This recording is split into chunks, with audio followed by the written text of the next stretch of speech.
Hello everyone and welcome to this very special SEC Country Live presentation of the Grayson 4.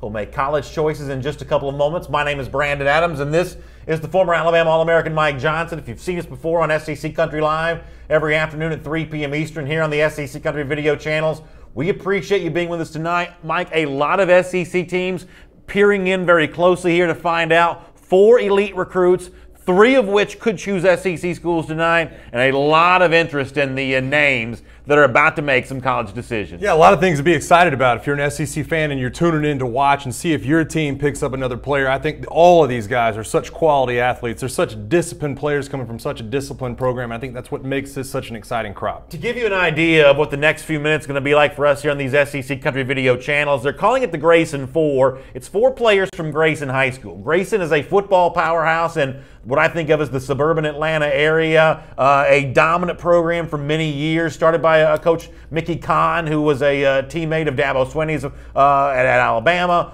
now coaching with Swinney there at Clemson, continuing now with Christian Honeycutt as the head coach. This is a dominant program, and 4 players from Grayson, a program that's produced great players in the past, like the Kimdichie brothers and many others that played major football. 4 more names from that list will be added to the college ranks here tonight, at least with the commitment decisions. Coming up in less than 10 minutes from right now, we're expecting 4-star offensive lineman Wanya Morris to announce his college decision. It is thought that he's choosing between Auburn and Tennessee. We'll see that here live on the SEC Country video channels. If you're a Vols fan, a Tigers fan, you're going to want to tune in for that. And then Alabama fans, pay attention around that same time for Kevin Harris, the 4-star linebacker who could choose the Crimson Tide here. Also, I guess there's some thought that Miami's come on strong here as of late, and LSU in the mix a bit here as well for Kevin Harris.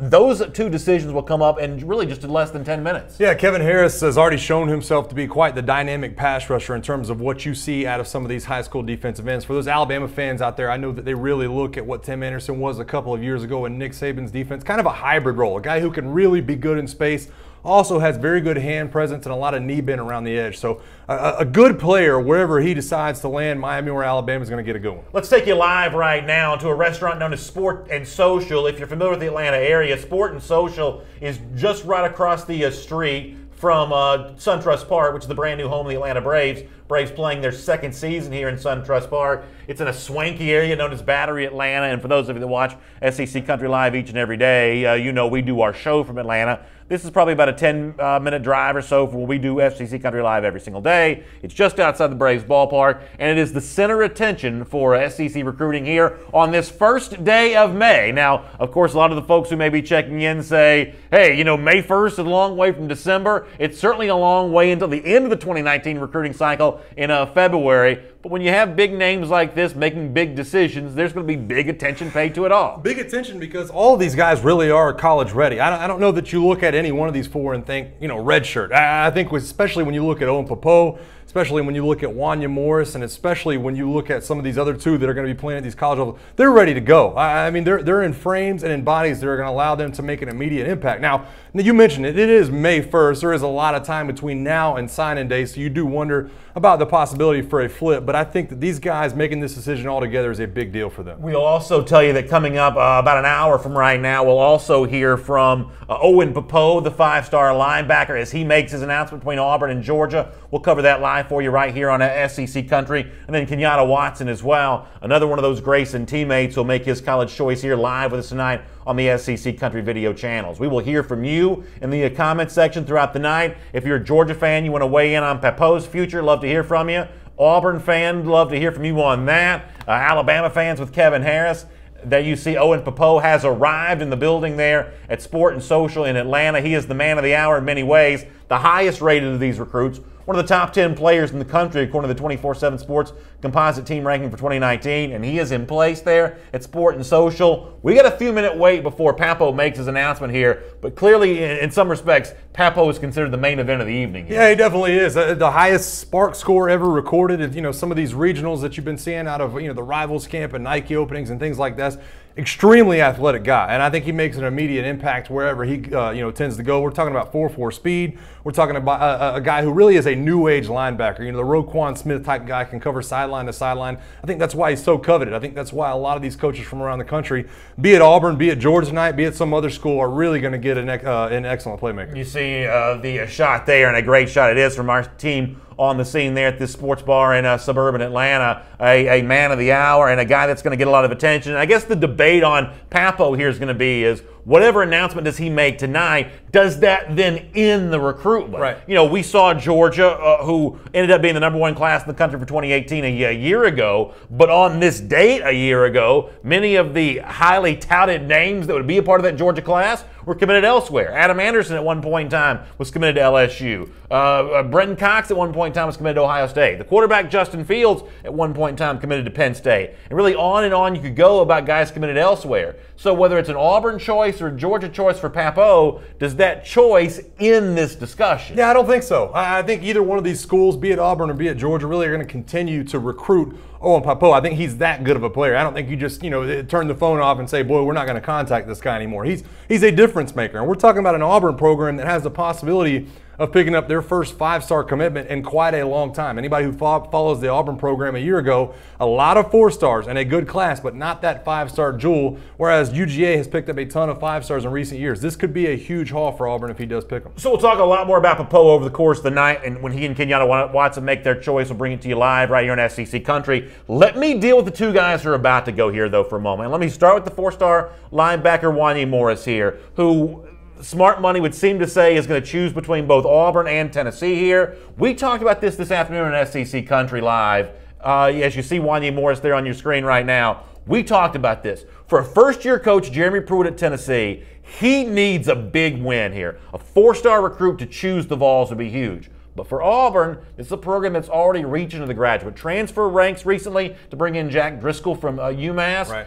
Morris plays the position right now that would seem to be among the biggest needs for Gus Malzahn's Tigers. Yeah, I think both of these guys. I think either school, when you talk about Gus Malzahn or Jeremy Pruitt, both of them need these elite-level offensive tackles. So when you look at Wanya Morris and look at the possibility of him probably stepping in early in his career, this is a 4-star lineman, but a very high-end 4-star guy. You wonder if at some point in the future he doesn't pick up that 5th star, 6'6", 293. He's ready to step in on any of these positions really along the offensive line. And whether he goes to Tennessee, whether he goes to Auburn, I expect him to make an immediate impact. Once again, you're taking a look at Wanya Morris on your screen. That's a 4-star offensive lineman from Grayson High School, a part of a quartet of Grayson players. They'll make college choices tonight. Morris expected to choose between Auburn and Tennessee. Of course, he'll join Kevin Harris in a moment, who's going to choose between LSU, Alabama, and possibly the Miami Hurricanes. Another moment here on Morris, and then I want to talk to you about Kevin Harris. Once again, for an Auburn program that's made its bedrock of its program has been in-state recruiting in Georgia. Needs another win in-state. Didn't get a lot of those for 2018. And for Jeremy Pruitt, who also wants to use Georgia as a pipeline for recruits, that's one of the things that makes Morris so big tonight. Yeah, I think this is a huge deal for Jeremy Pruitt possibly. I mean, when you look at what Tennessee has been and look at really the hill that Jeremy Pruitt has to climb as far as a recruiter, that's one of the biggest reasons he got the job at Tennessee, right? He's known as a next-level recruiter at Alabama and a great football coach. Well, if you're a Tennessee fan and you're tuned in, you want to see the announcement, you want to see if he goes to Tennessee, this really could be the beginning. Take a look there. The hats on the table for Wanya Morris. The Auburn hat still has the sticker on it. The Tennessee hat does not. Those proponents of hat science in the comment section will tell you, generally not thought to be good news when the one hat has the sticker and the other does not. Do you read anything into the Under Armour sticker still on the Auburn hat there for Pappoe? It's hard to read into it. For Wanya Morris. Listen, the sticker's not on the Tennessee hat, but the sticker's worn on the Auburn hat. You can see the sticker's kind of coming off. Maybe he rubs his fingers across it. Maybe he's getting it fitted on. But I can tell you right now, either one of those fan bases is going to be really excited. Around the same time that Morris makes his decision, of course, Kevin Harris, the 4-star linebacker, going to make his choice as well. This is an Alabama battle, an LSU battle. Miami's in the mix here. And, you talked in SEC Country Line today about Harris that, for an Alabama program that just lost a lot of linebackers, yep. Guys like Rashaan Evans made their move to the NFL. Harris probably not going to slide in and play the interior of the line the way that Evans did. But those comparisons for some of those guys that just moved to the NFL, they may not be far off, right? It's like I talked about. Tim Williams is a guy that you can directly compare this guy to. If you want to look no further than what they might use for him in the defense, Tim Williams is the guy. I mean, he's a guy who's very good with his hands, plays with extremely good leverage, can do some things off the ball, but you really value him as a pass rusher. I think that Nick Saban, after watching this film, I've watched his film too, really, really good pass rusher, and a guy who really is not that rough around the edges. You can see him coming in to make an impact like so many true freshmen have here in recent years for Alabama. And then when we talk about Ed Orgeron, as you see Kevin Harris there on your screen, looking dapper with the very stylish bow tie and the black suit. Really, I'm also colorblind, so I can't tell anyway. But it doesn't look like the suit there for Harris is giving you much of a tip-off for the school that he might be choosing, unless I'm just that colorblind. And I don't recognize some obvious school colors in the mix there for Kevin Harris. Yeah, I don't think you see a ton of tip-off there. And obviously, I think this is going to come down to Miami and Alabama. Miami has been making a pitch as far as an academic, private school. Alabama obviously going the football route. It's going to be interesting to see what he picks. But for the LSU fans who are tuning in and hoping for Harris, they are at least in the bronze medal position, if not higher than that. You know, I'll say the same thing about Ed Orgeron that I said about Jeremy Pruitt a moment ago, despite the fact that Orgeron's a little farther along in his Tennessee and his LSU career there.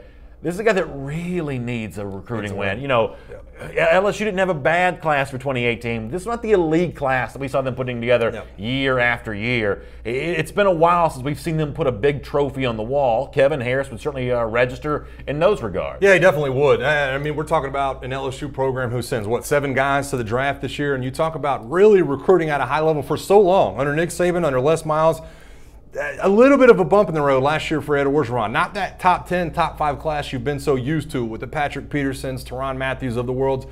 They got to get back to that. And is this step number 1 tonight? I think that's the biggest question for a lot of the LSU fans turning in. Can they surprise everybody? Can Ed Orgeron pull the shocker off, pull Kevin Harris away from both Mark Richt and Nick Saban? Let me reset who we are and what we're doing, and then we'll get on with the show here this evening. That is Mike Johnson, the former Alabama All-American. My name is Brandon Adams. You're watching very special live SEC Country Live coverage of what we're calling the Grayson 4, or what has been called the Grayson 4, as 4 elite recruits from Grayson High School, a football power in suburban Atlanta, make their college choice tonight in the Atlanta area. In just a moment, here on this very screen that you're watching right now, you'll see 4-star offensive lineman Wanya Morris and 4-star linebacker Kevin Harris make their decision. Then after we have a chance to react to that, we will see 4-star safety Kenyatta Watson make his choice, and then 5-star linebacker Owen Pappoe will choose between Georgia and Auburn. At least those are thought to be the 2 finalists for Pappoe when he makes his decision. You don't have to go anywhere. Keep it right here on the SEC Country video channel that you're currently watching. You'll be able to see it all, whether you're checking us out tonight on Facebook, on YouTube, or on Twitter. In fact, you see the scene there in Sport and Social as Wanya Morris and Kevin Harris are in position,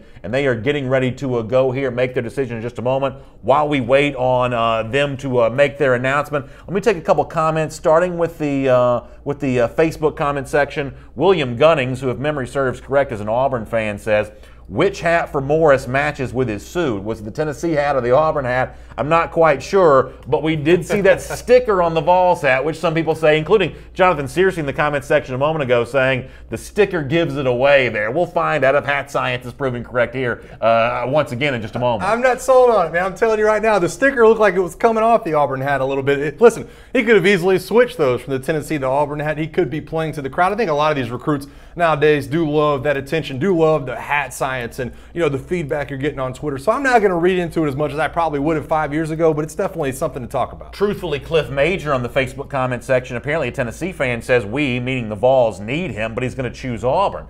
That's a surprising lack of confidence from a Vols fan there on that, as you see the hat choices for Wanya Morris here, the smoky gray Tennessee version, which is somewhat ironic that that's the hat that potentially Wanya Morris could put on when one of the first acts for Jeremy Pruitt as Tennessee coach was to announce that the smoky gray color that you see there for that Vols hat, that uniform that Tennessee's worn in recent years, under Jeremy Pruitt's tutelage, Tennessee no longer going to wear that uniform apparently. At least in Wanya Morris's case, it seems like he's casting a vote for the smoky gray option. I'm sure he'd love the smoky gray uniforms, and I think a lot of Tennessee people did, but you got to love the no-nonsense attitude out of Jeremy Pruitt, right? If you're a Tennessee fan, you've heard so much of that from Butch Jones. We use the word gimmick a lot on SEC Country Live. You worry about the gimmicky stuff if you're, you know, Butch Jones and even going back to Derek Dooley and Lane Kiffin. I think a lot of Tennessee fans I've talked to are glad to see the end of the smoky grays, but they are are hoping that their prospect puts it on tonight. I was talking about the Smoky Gray, and I didn't finish the point that I was intending to make there about Wanya Morris and what's going to be going on. We'll continue to take some of your comments about that. But what I was saying is, for the one Tennessee fan who seemed like he was showing a lack of confidence in Morris here tonight, it is worth pointing out that on SEC Country this morning on the Auburn recruiting page, it sounded like Ben Wolk, who covers Auburn recruiting for us in SEC Country, who we hope to maybe hear from a little bit later on during our broadcast tonight, he was sort of a Tennessee lean for Wanya Morris. And Blake Morgan, who we also may hear from before our broadcast is done tonight, on the Tennessee SEC Country recruiting page, was also kind of giving Morris that lean to Tennessee. So as we're sitting here having this discussion tonight, for the Auburn fans and the Tennessee fans who are watching in on Wanya Morris, there is certainly a thought here that Tennessee may be a bit of, if you'll pardon the phrase, a bit of a point spread favorite. Yeah, I think the crystal ball predictions definitely are in the 90s now for Tennessee, and I think that comes from the fact that I think Auburn had a canceled visit out of Wanya Morris here recently, and Tennessee has gotten him on campus a couple of times. I think that does bode well for Jeremy Pruitt and what he's trying to get done. Hey, get these guys on campus, show them what Tennessee football is all about, and try to sell that side of them. It sounds to me like, at least for now, before we see the decision, Jeremy Pruitt's done exactly that. Wyatt Fielding says it's going to be Auburn all day from friends at Auburn. He's hearing that, and of course it could be Jalen Simpson, a four-star safety earlier from Frederick Academy down in St. Simons, which is in the coastal Georgia area. He commits to Auburn. There's some thought that may open the door for his teammate, another four-star athlete, Deshaun Sheffield, to do the same thing. We've recently heard about Jakaya Clarke, a three-star safety, ironically also from Grayson High School, that's chosen Auburn. And maybe a cleanup tonight of Wanya Morris here in a couple of minutes. And then a few minutes after that, maybe the five-star linebacker Owen Pappoe. There is clearly an eye of many Auburn fans of, as the one commenter just said about cleaning up, there's clearly a thought from some Auburn fans they may indeed do just that. I think getting one of these guys tonight, if you're an Auburn fan, is an absolute home run. Now, I think if you're able to get two of them, I can't even imagine the feeling running through a lot of the Auburn fans, but getting one of these guys will be a big deal for this class. We are maybe less than a minute away from going live to Sport and Social there in Atlanta. Kevin Harris, the linebacker, choosing between LSU, Alabama, making his choice here first. Let's listen in.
First off, I would like to thank God for putting me in this opportunity. You know, my mom, my family, all my supporters, and without further ado, Tennessee.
So there you have it. Wanya Morris, the four-star offensive lineman, chooses Tennessee. Kevin Harris, the four-star linebacker, chooses Alabama. Very little pomp and circumstance, really, from either guy. Harris very quickly pulls out the Alabama T-shirt, holds it up for everybody to see. Wanya Morris then puts the Tennessee hat on, as some of the comment section predicted that he might. Then you saw Tennessee hats going from all over the place there among the throngs of his family standing behind him in a show of support. And a couple of SEC schools get a couple of big 4-star prospects here. Yeah, just starting with Wanya Morris, first off the top, you talk about the link. This is really, you talk about possibly being a program-turning moment for Jeremy Pruitt and the Tennessee Vols. This is a top 50 commit.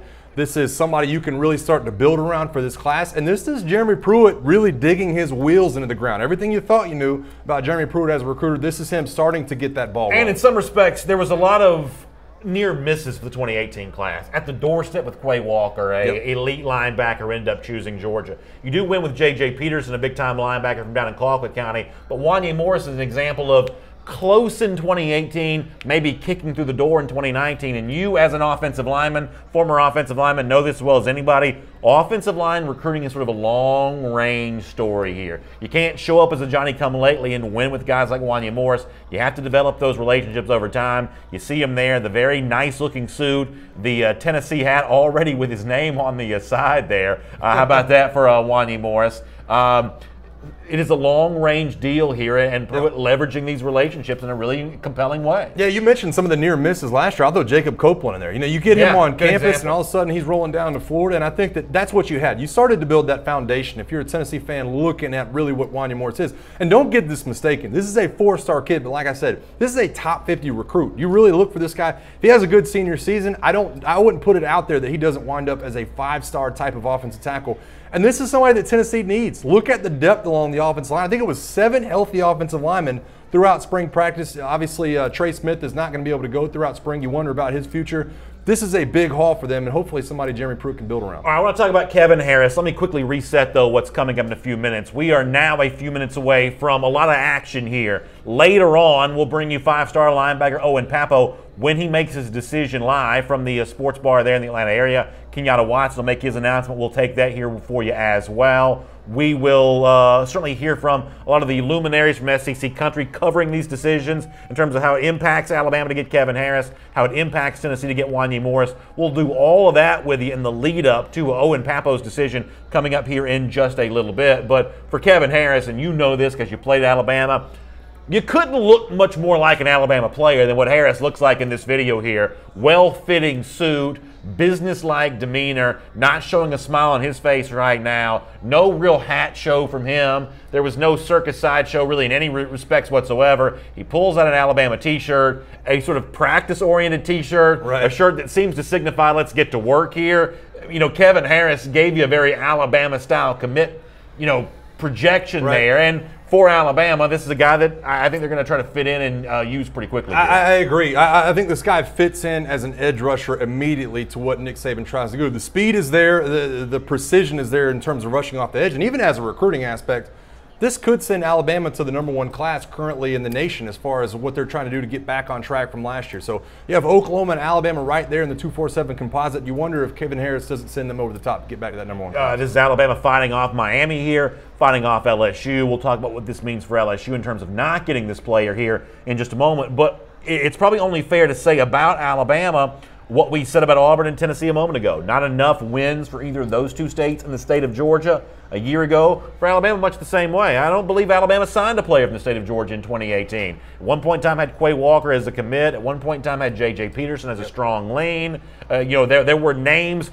from Georgia connected to Alabama. Ultimately, all those players ended up going elsewhere. Yeah, they definitely did. And that's a pipeline that you feel like Alabama has had quite a bit of luck with. You've seen players come out of Norcross, come out of Roswell, and head on over to Alabama and Tuscaloosa and do great things over there. I think that kind of opens back up this pipeline because let's be honest, Georgia really has become such a base for recruiting. I mean, when I was coming out of school, it wasn't like that. Florida, California, Texas, Georgia really has kind of moved some of these other states out of the way. You're seeing so many prospects come out of there. You're starting to see it in the NFL draft as well. People coming out of Georgia, you have to be able to establish that base, and I think that Nick Saban's trying to do that again. I think Jeremy Pruitt's trying to do it as well. And at the risk of explaining something that doesn't need to be explained, let's spend a moment on that. For those people who may be watching for the first time tonight on a recruiting show like this, why are we talking so much about Alabama recruiting Georgia, Tennessee recruiting the state of Georgia, Auburn from the state of Alabama recruiting the state of Georgia?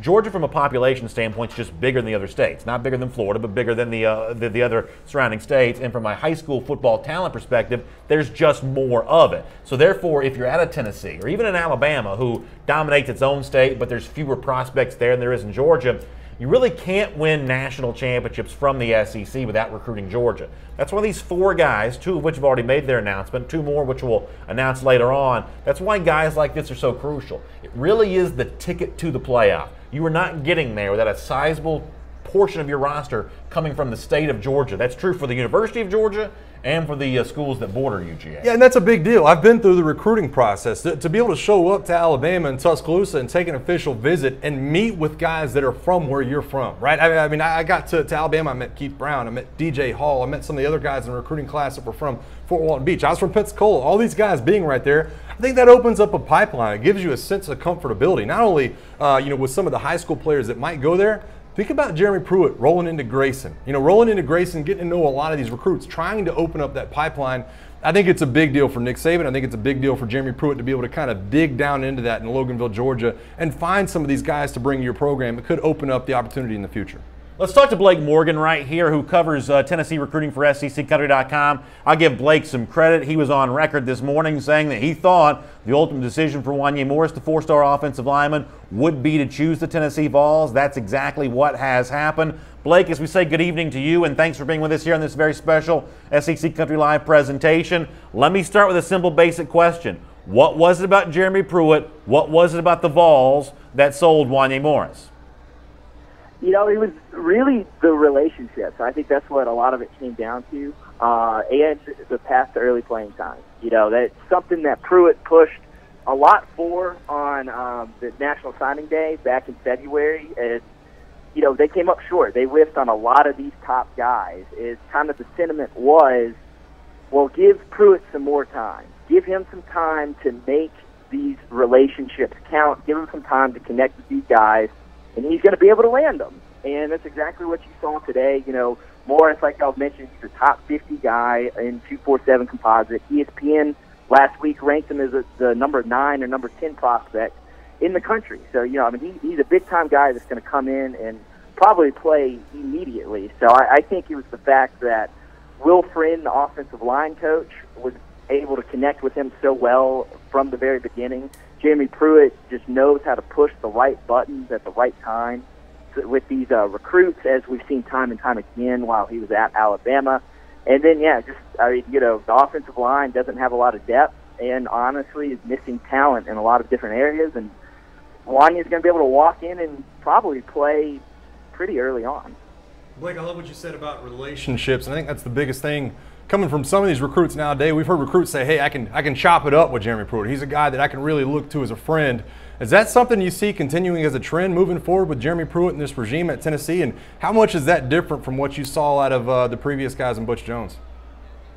Yeah, it's just a whole different feel with Pruitt, and just the way the guys talk about him is, Butch Jones was, he put on this whole, it was just this big show at all times, right? And it worked for a while, and then it kind of came crashing down and fell off. But Pruitt's not like that at all. He's going to come in, he's just going to straight up say, like, hey, I like the way that, you seal this defender. I think you will be able to come in and do that. But you need to get better at this. You need to get better at that. And, but we want you. He's just straight up with all these guys. And I think a lot of coaches they just aren't as real as Pruitt. And, Pruitt, we found that out when he somewhat called out the fans, but definitely called out the players in the orange and white game when he was like, they just didn't show up.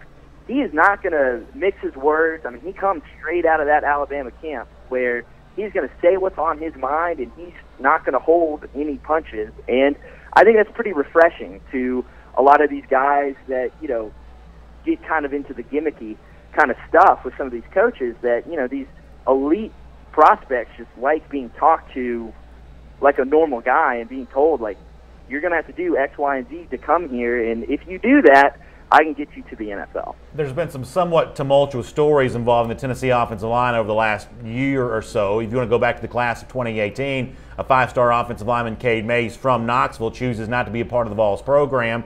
Trey Smith, who almost everyone would agree had a splendid freshman season, right now his health status is very uncertain, up in the air in terms of his availability for 2018. Adding Wanya Morris, how much is this going to do to sort of make Tennessee fans feel about the miss with Mays in recruiting and the uncertainty surrounding Trey Smith? Well, I think Tennessee fans are going to feel a lot better about it. You know, and that's going to be my recruiting notebook that's going to go live in, I don't know, maybe 30 minutes on SEC Country, so you can read a little bit more about it. Is that, you know, Tennessee missed out on a lot of these guys. They had Quay Walker pick up the Tennessee hat and then throw it away after they were leading for about a month. You had Elijah Griffin, the cornerback from USC, from Southern California, commit to USC when, you know, he was basically saying Tennessee was the team to beat just a few weeks before that. And it was kind of deflating to the fan base that, you know, they were in on so many guys and then you just came up short. This proves Pruitt can go in and get some of the top guys that he targets, because he is going to target the top guys in the entire country.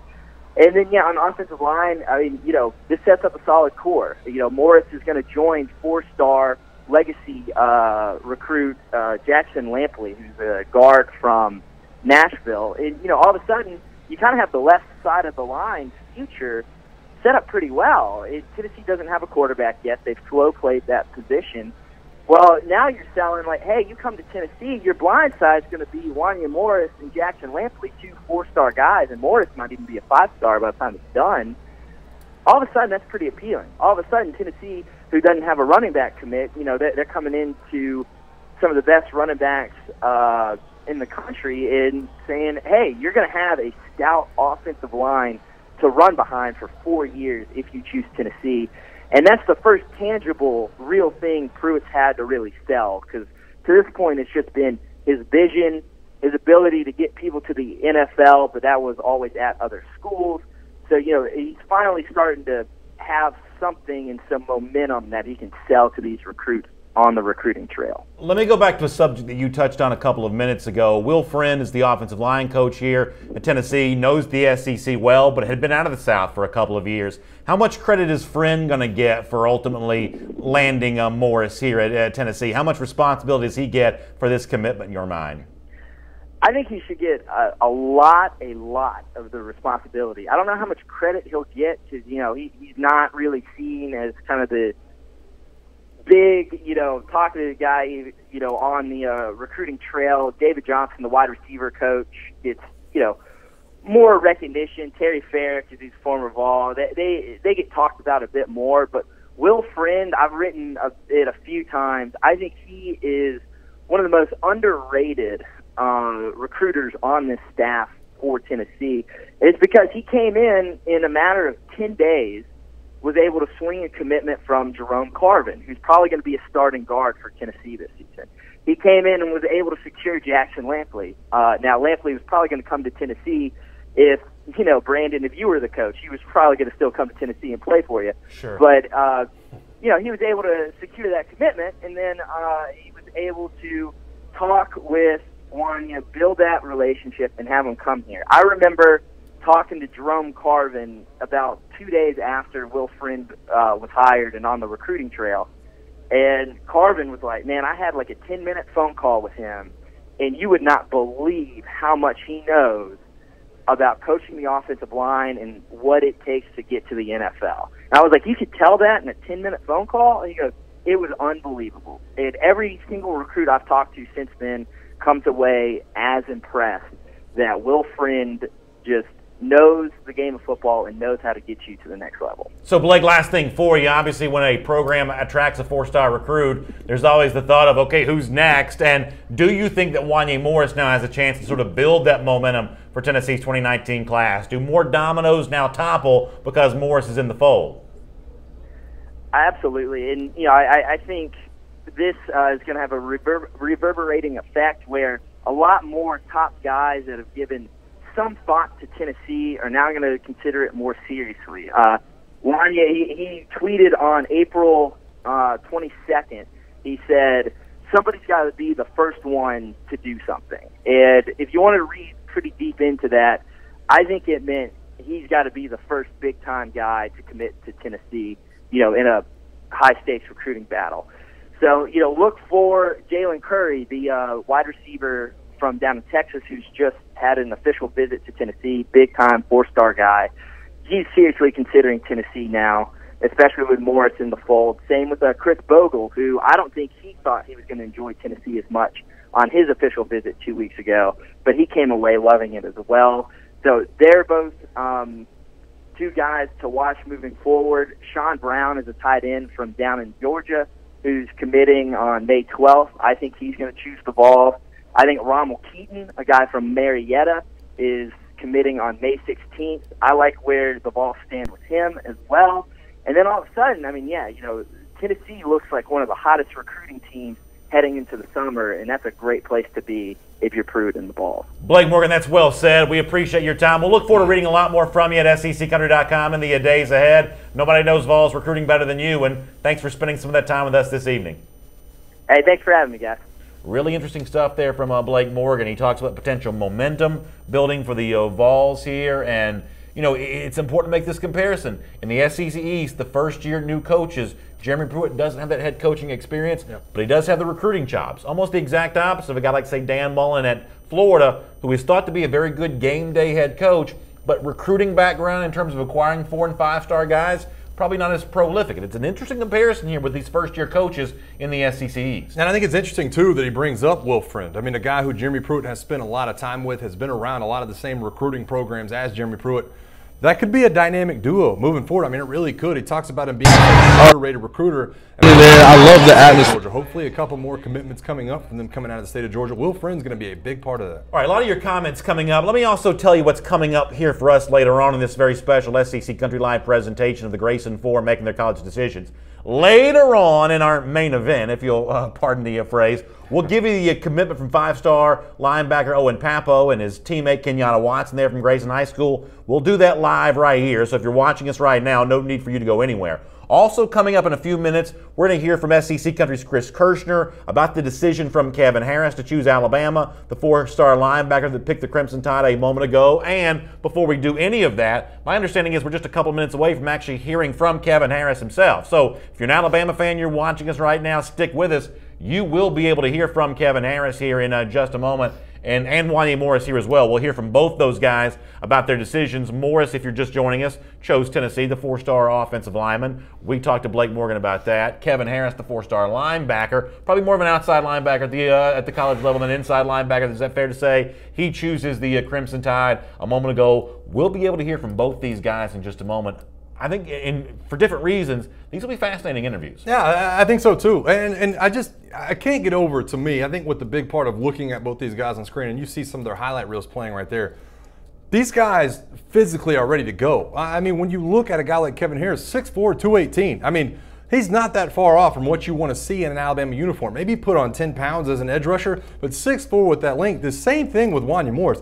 Look at the base that guy has. Look at him being able to sit down on some of the pass rushers, really being able to leverage his arm, get that extension, get that, kind of get people off of his body, move them around. I think that what you see right there, in my opinion, in some of those camp grades, in my opinion, that's a 5-star offensive tackle. Now, he has to play like that on the field. The same thing with Kevin Harris moving forward, but these are some quality players that are going to make big strides at the next level. You'll be happy to know that in our comment section, while we're waiting for Owen Pappoe's decision a little bit later on, people have chosen to bide their time by just going at each other tooth and nail. Shocker. Just at each other's throat about stuff that happened last year, stuff that happened 15 years ago, stuff that happened 50 years ago. This guy's never going to that school. Yep, I love it. So people are biding the time the best they know how That's now. why we call it SEC country, right? Because Right. everybody comes from different corners and wants to see what player is going to their school. And you see the argument. I see a lot of Florida fans in the comment section that are poking at some people, some Georgia, some Auburn, definitely some Alabama fans. And Tennessee fans are feeling really, really good right now in the comment section as well. They should be. This is really the turning of the tide for me with Jeremy Pruitt, and this could be the building of something a lot bigger. All right, we're going to hear from Wanya Morris here in just a moment. So if you're a Tennessee fan, stick with us. Or if you're an Auburn fan, you want to find out why Morris chose the Vols over Tennessee, or I should say over Auburn, we will hear from Wanya Morris coming up here in just a moment. But let me foreshadow to the end of the night here for a moment, because obviously there's a lot of Pappoe talk in both the YouTube comment section and the Facebook comment section. I'm sure Twitter as well. We'll check in on Twitter in just a moment. The fact that Morris, choosing between Tennessee and Auburn, chooses Tennessee, is that in any way a clue about Owen Pappoe later on, who is thought to be choosing between Georgia and Auburn?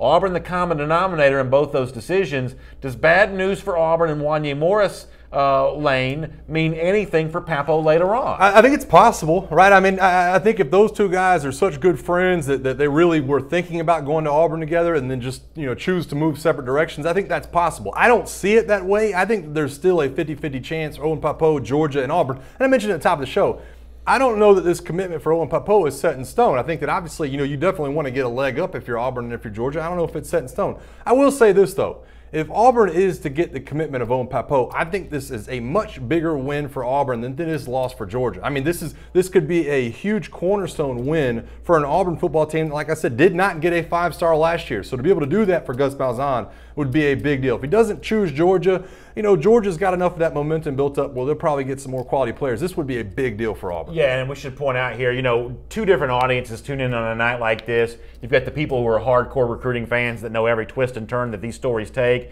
You've got other, what I think of as maybe more mainstream fans, only pay attention to recruiting a couple times during the year. The hardcore fan already knows that the online chatter has really favored Auburn for Pappoe for really the last couple of weeks here. Pretty intense here over the last 24 to 48 hours. So even though Pappoe had been thought to be a Georgia lean for a long time, it's actually going to be a bit of a surprise in some respects were he to choose Georgia tonight. So the same way we said, hey, Tennessee may be a point spread favorite for Wanya Morris, Auburn actually has that sort of favorite's edge in the upcoming decision for Owen Pappoe. Yeah, and let's not downplay that. I mean, if you're an Auburn fan, let's not downplay the opportunity Gus Malzahn has to come into Georgia's backyard and to get a 5-star recruit. That's a big deal. It's not just one player. I think that's a big deal on a national stage of Gus Malzahn saying, hey, we can recruit with the best of them. Going into Loganville, Georgia to Grayson getting a 5-star makes a statement. Later on, it's 4-star safety Kenyatta Watson making his decision. 5-star linebacker Owen Pappoe making his announcement. We'll hear from Chris Kirshner. We'll talk to Kevin Harris. But for now, say hello to the brand new member of the 2019 class, the Tennessee Vols. It is Wanya Morris right here on SEC Country Live. What was it about Tennessee? Why are they getting your choice? Oh, definitely, it's like a family there. I love the atmosphere. The fans are amazing, and I just believe in this coaching staff. I believe they're going to change the program around. What is it about what Coach Pruitt's doing there that makes you believe? I mean, it's been a big change since I've been there because I've been to Tennessee before when Coach Jones was there. I didn't really like it, but Coach Pruitt there, he made changes. They're more disciplined. He's more like he just does what he has to do. He takes the business. How much of a relationship do you have with Coach Friend already? A big relationship. We talk almost every day. Almost every day. What was going through your head when you made that announcement? How did it feel? Ooh, it felt good. Just like, man, my friends are watching me at home. That's crazy. That's what was going through my head. I was ready to get this over with. How cool is it to have all this today with guys that you grew up playing the game with? It's cool. I'm thinking, I'm hoping I can start something new. T19, we're on to something now. We're on to something. You just signed up there with your man. It's going to Bama. Tennessee and Bama don't like each other. You got a message for him? Oh, just know we're coming for y'all. We're coming different this year. We're moved different. We're coming. What does it mean to you to be a part of a program, new chapter with Coach Pruitt, trying to get it back on the upswing? I mean, I just feel like the process of rebuilding is very key. You can only do that with key players. And basically, I'm going to recruit some key players to that team. And I feel like we're going to do something good. When was it that you really knew that it was Tennessee? Honestly, I silently committed like a month ago. So that's about it, like a month ago. But I was really confused still between the two, so really Sunday night. What was it ultimately about Tennessee that really separated them from Auburn? Just rebuilding the program, be a part of something new, build your own name. Like, I could have went into Auburn and probably got an SEC championship off the bat, but to rebuild the program, to get it back to the normal basis is really good. It sounds really good. Me and my mother really like that.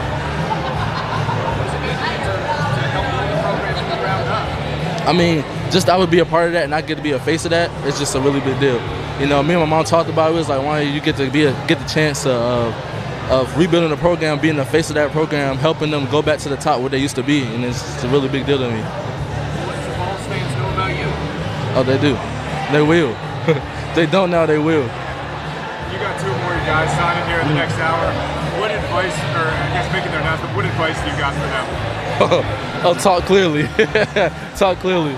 But also make sure it's where your heart's at, and, you know, make the right decision for yourself, not for anybody else. How relieved are you that the process is over? Oh man, you don't know. I was stressed for like 2 weeks straight every night, you know, couldn't sleep, head was hurting. I'm just glad it's over, you know. This is a really big deal. This is one of the hardest decisions in your life. One of the biggest decisions you're gonna ever make. So it was really big to me to get it off my shoulders. Congratulations, man. Thank you so much.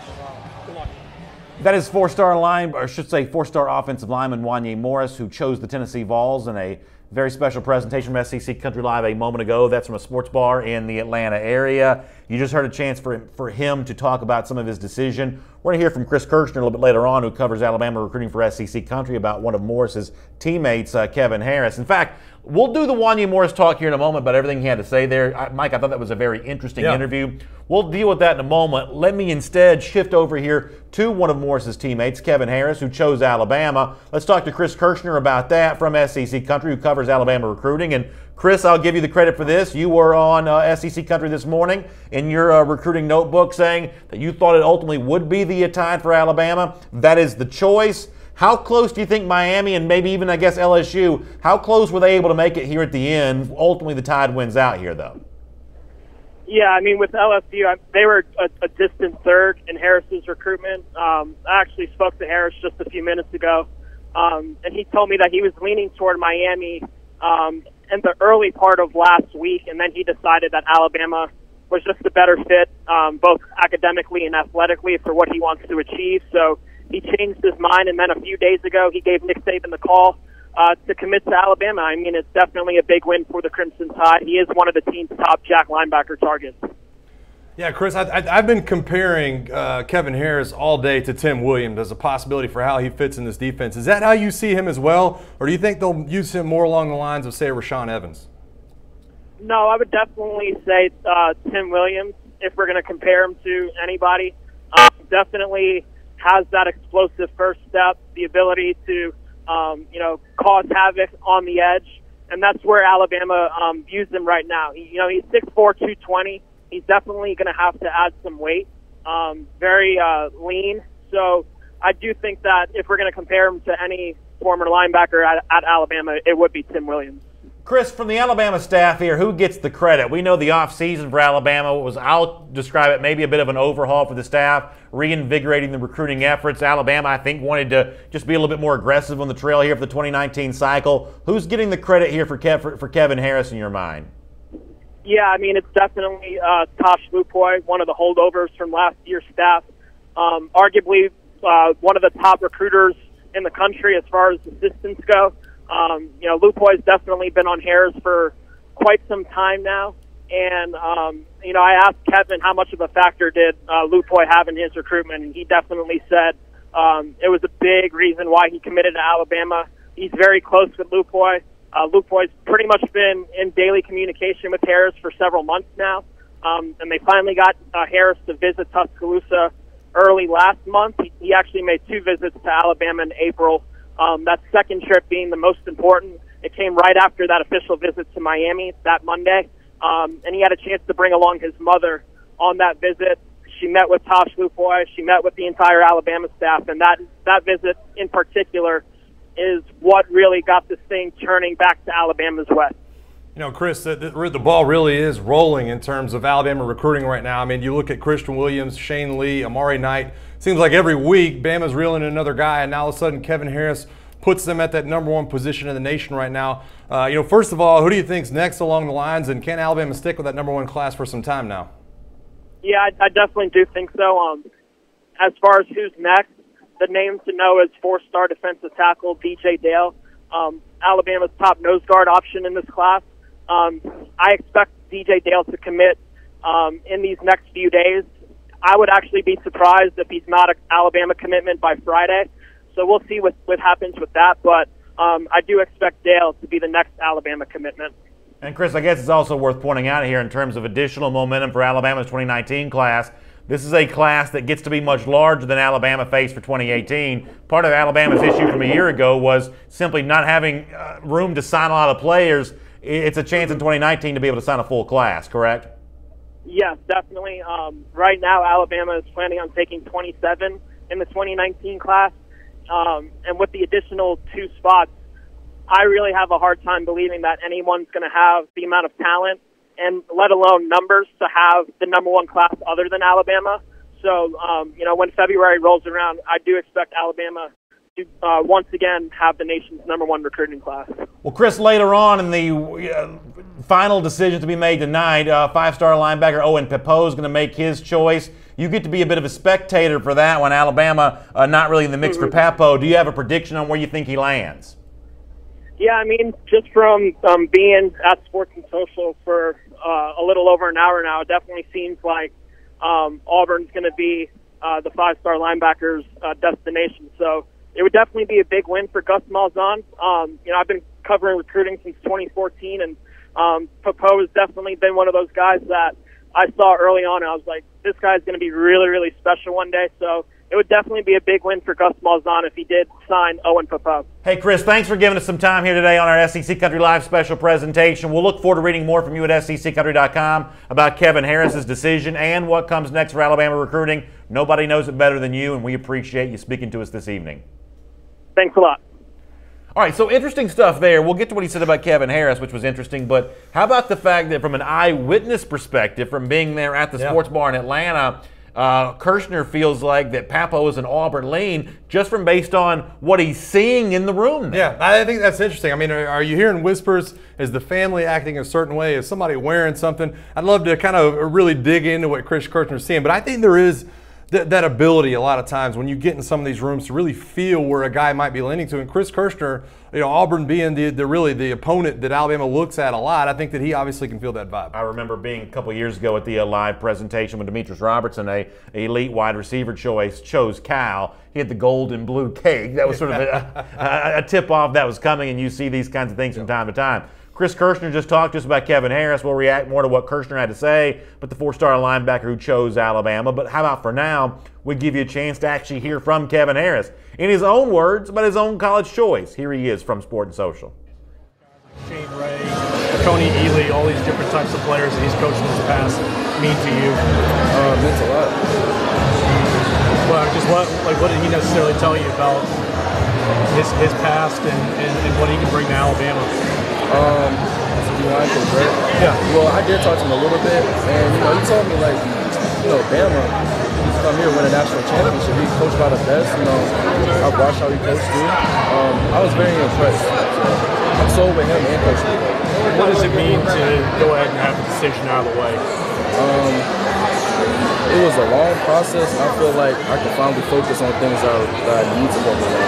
School, getting better at football, all that stuff. Kevin, you got 4 guys in Grayson's 2019 class making decisions for D1 schools today. What does that say about the program, the high school program that you're about to be a senior in right now? I feel like it's a big step for us. All the boys been committed and everything. We're gonna keep competing. Hopefully, we're gonna have a good season. We will have a good season this year. And yeah, just can't wait for next season. Did you mention Coach Lee that one coach? Yes, sir, that's one thing. So he was your primary. What is it about that relationship with them? Oh, he's very energetic. He's a real guy. I trust him. I trust him a lot with him and what he can do with my talents. Do you think it can be pretty exciting what he can do with that defense? Oh, yes, sir. Him stepping up as a new defensive coordinator, that's crazy. Over the whole entire defense. So, yeah. Are you the best dressed one out of all you guys here? Probably not.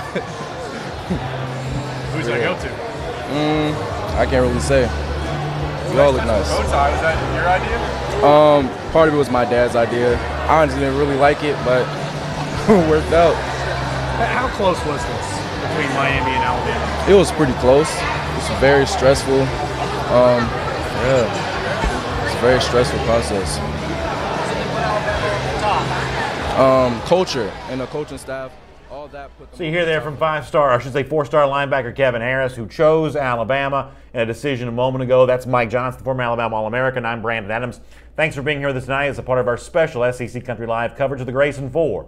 Two of which who've made their choices. Kevin Harris, who you just heard from. Wanya Morris, the four-star offensive lineman who chose Tennessee. And in just a few minutes, we'll hear from two more. Kenyatta Watson, the four-star safety. And then five-star linebacker Owen Pappoe, who will choose between Auburn and Georgia from a sports bar in Atlanta. You see Pappoe on your screen there. Right across the street from SunTrust Park where the Atlanta Braves play in an area of town known as Battery, Atlanta. Pappoe, in a lot of ways, the man of the hour, and we'll get a chance to hear from him on his college choice in just a couple of minutes. Yeah, and I'm still reacting to the interviews we just saw. I think that it was so interesting to look at the difference in those two players and really the interviews. I mean, Kevin Harris, kind of a man of few words. You know, he's asked, how big of a deal was Coach Kulikowski in this process?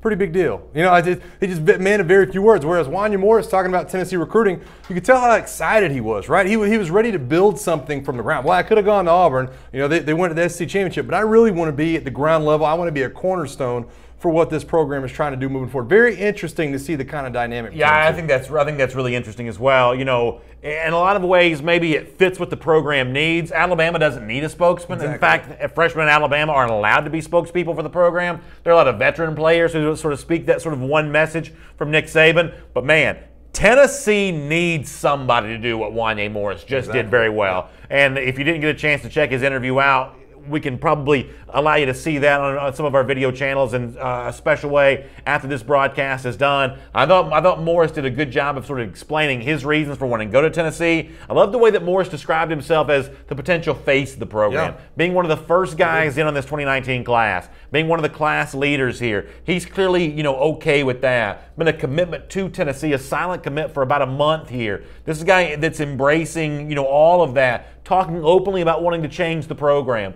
For Kevin Harris at Alabama, the program doesn't need changing. We would all say that the Tennessee program does need to be changed. And clearly Morris is embracing that in a way that Kevin Harris at Alabama is just not going to be asked to. No, yeah, I think it's huge. I mean, listen to Wanya Morris's words right there. They asked, hey, you could possibly be blocking Kevin Harris here, in a couple of years. What did you have to say to him? Told him we're coming. Tennessee is coming. I'm going to be a part of something special. We're going to turn that program around.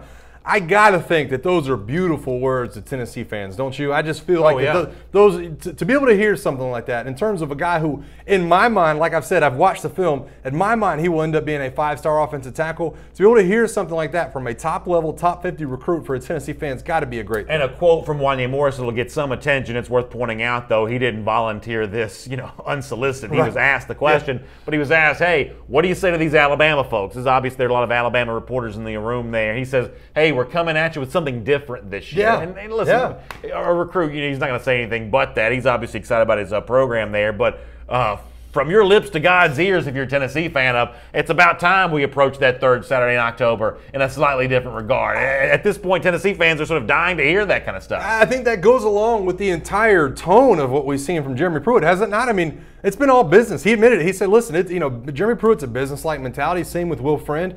And I think, like I said earlier, that's good news to a lot of Tennessee fans that wanted something different than Butch Jones.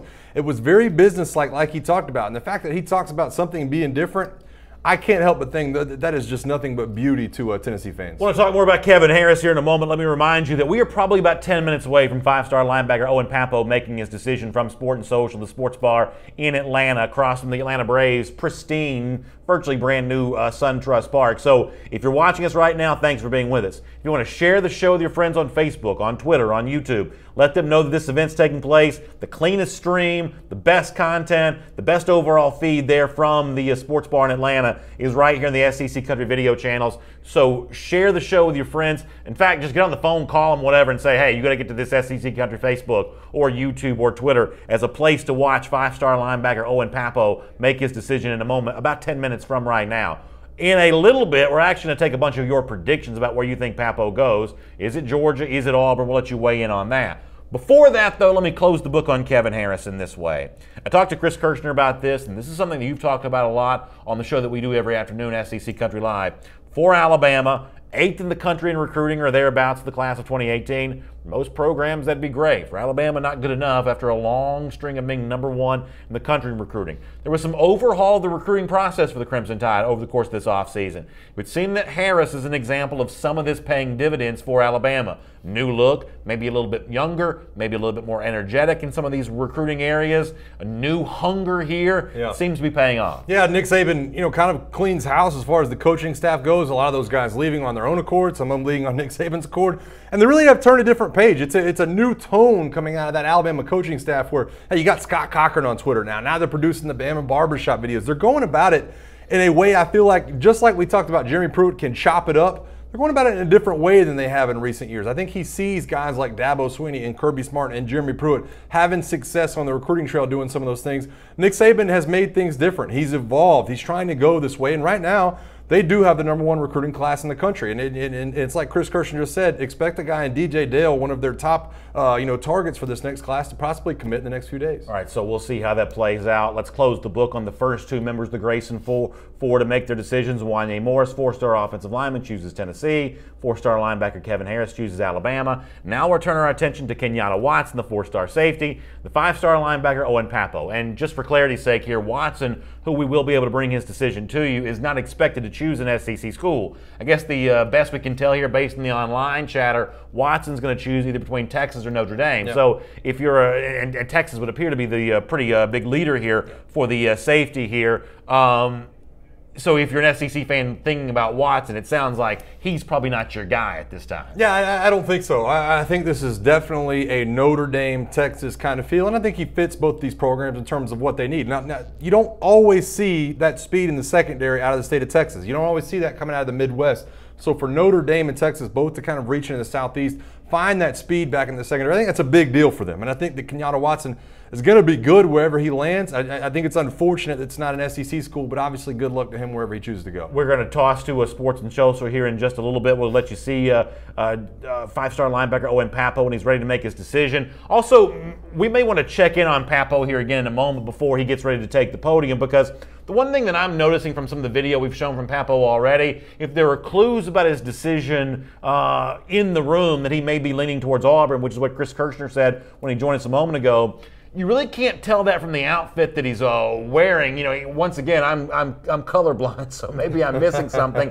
But it looked like he was dressed in all black. I don't know if that means that's a pullover he's about to pull off to reveal the shirt underneath. I don't know if that's part of his ceremony or what, but not really the tip-off with the clothes coming yet from Owen Pappoe. He's also all smiles, right? I mean, he's in a good mood. This is not. You look at Kevin Harris right there. He was kind of in a serious mode. Hey, this was a stressful decision. I'm kind of glad this is over. I can kind of focus on some of my next goals. To me, you look at Owen Pappoe, he looks like he's kind of really enjoying this process, smiling, talking to everybody in the room. As a guy that's covered this story for a while here in our various video outlets, I can tell you this, that young man's not nervous. Right, yeah. That young man is not nervous. He has gotten very used to being a very famous recruit. He's been at these Nike opening regional qualifiers for the last 3 years. Yep. Highest spark score of all time. This is a guy who's been poked and prodded as an athlete, but also done some poking and prodding himself in terms of how he's manipulated this process. He has cultivated, to his credit, a maximum level of attention for the decision he's about to make. Local TV coverage in Atlanta, paying close watch on this, even in some cases breaking in to cover the story. Outlets like this at SEC Country, we've been relatively breathless on this story for the last couple of weeks. So one of the reasons why you see a Owen Pappoe all smiles on what is, from an athletic standpoint, the biggest night of his life, is he's been ready for this. Right. He's gotten everybody else ready for it in just the way that he planned. He has created quite a stir here, and it's justifiable given the level of player that he is. For Georgia, who wants him, the comparison's been made to the 2017 Butkus Award winner Roquan Smith. For Auburn, who needs him, it's that call back to some of the great 5-star players in recent Tigers past. There is hype here around Owen Pappoe, but it is not unjustified. Yeah, and I think it's interesting too. I mean, you mentioned it. He enjoys the spotlight. He's one of those guys who has cultivated that attention and has done all the right things, to be honest with you. I do think it's interesting to look at kind of his positioning. You compare him to Roquan Smith. You talk about some of the linebackers down there at Auburn in recent classes. This, in my day and age, 10 years ago, this is an outside linebacker. This is a guy who's, out in the coverage, just going to the flats. This is a new age middle linebacker, though. This fits among the Reuben Fosters, among the Roquan Smith, among Devin White, the new age speedy linebackers. You talk about his spark score and what it is.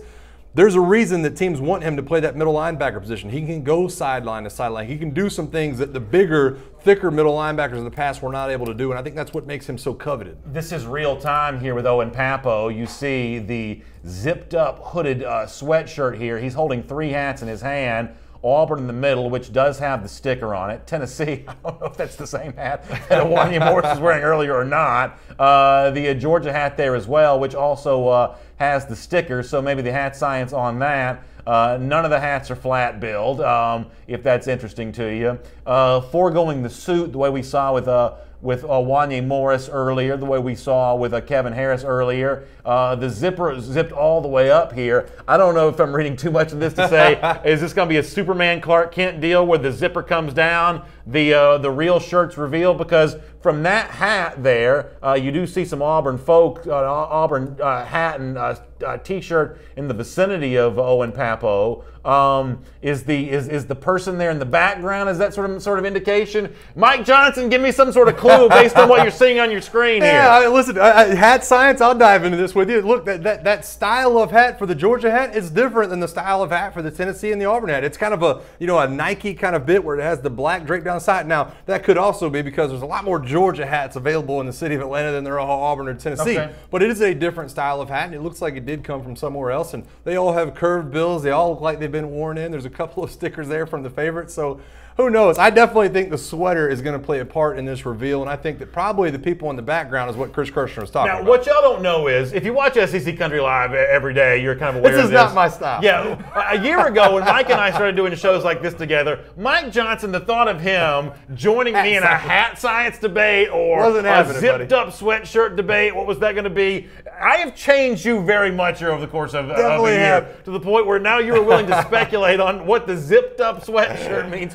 for Owen Pappoe. If nothing else, I feel like my work is done. Yeah, I admittedly have been very changed over the course of the last year hanging out with you on a daily basis, looking at these recruits, because the fact of the matter is, it is interesting to look at what's going on with these hats, what's going on with the sweaters, what's going on with the people around him, and obviously this could be a culture-changing recruit for a couple of these programs. I will remind you, if you should check us out every afternoon, 3 p.m. Eastern Time. It's Monday through Thursday. They're on the same video channel you're watching right now, SEC Country Facebook, SEC Country Twitter, SEC Country YouTube. Mike and I talk about the rest of the SEC, not just recruiting, but everything happening around the league on SEC Country Live there. As you see, all smiles and happiness at the sports bar in Atlanta, where 5-star linebacker Owen Pappoe will make his decision coming up in just a moment. A lot of comments coming in while we wait on Pappoe to take the podium here. We'll read some of those, just like I was desperate to sort of get some attention or try to, figure out some clues from the video we just saw a moment ago. Other people in the comment section, kind of the same stuff. You saw the Auburn Under Armour t-shirt in the background a moment ago. Of course, Auburn is an Under Armour school.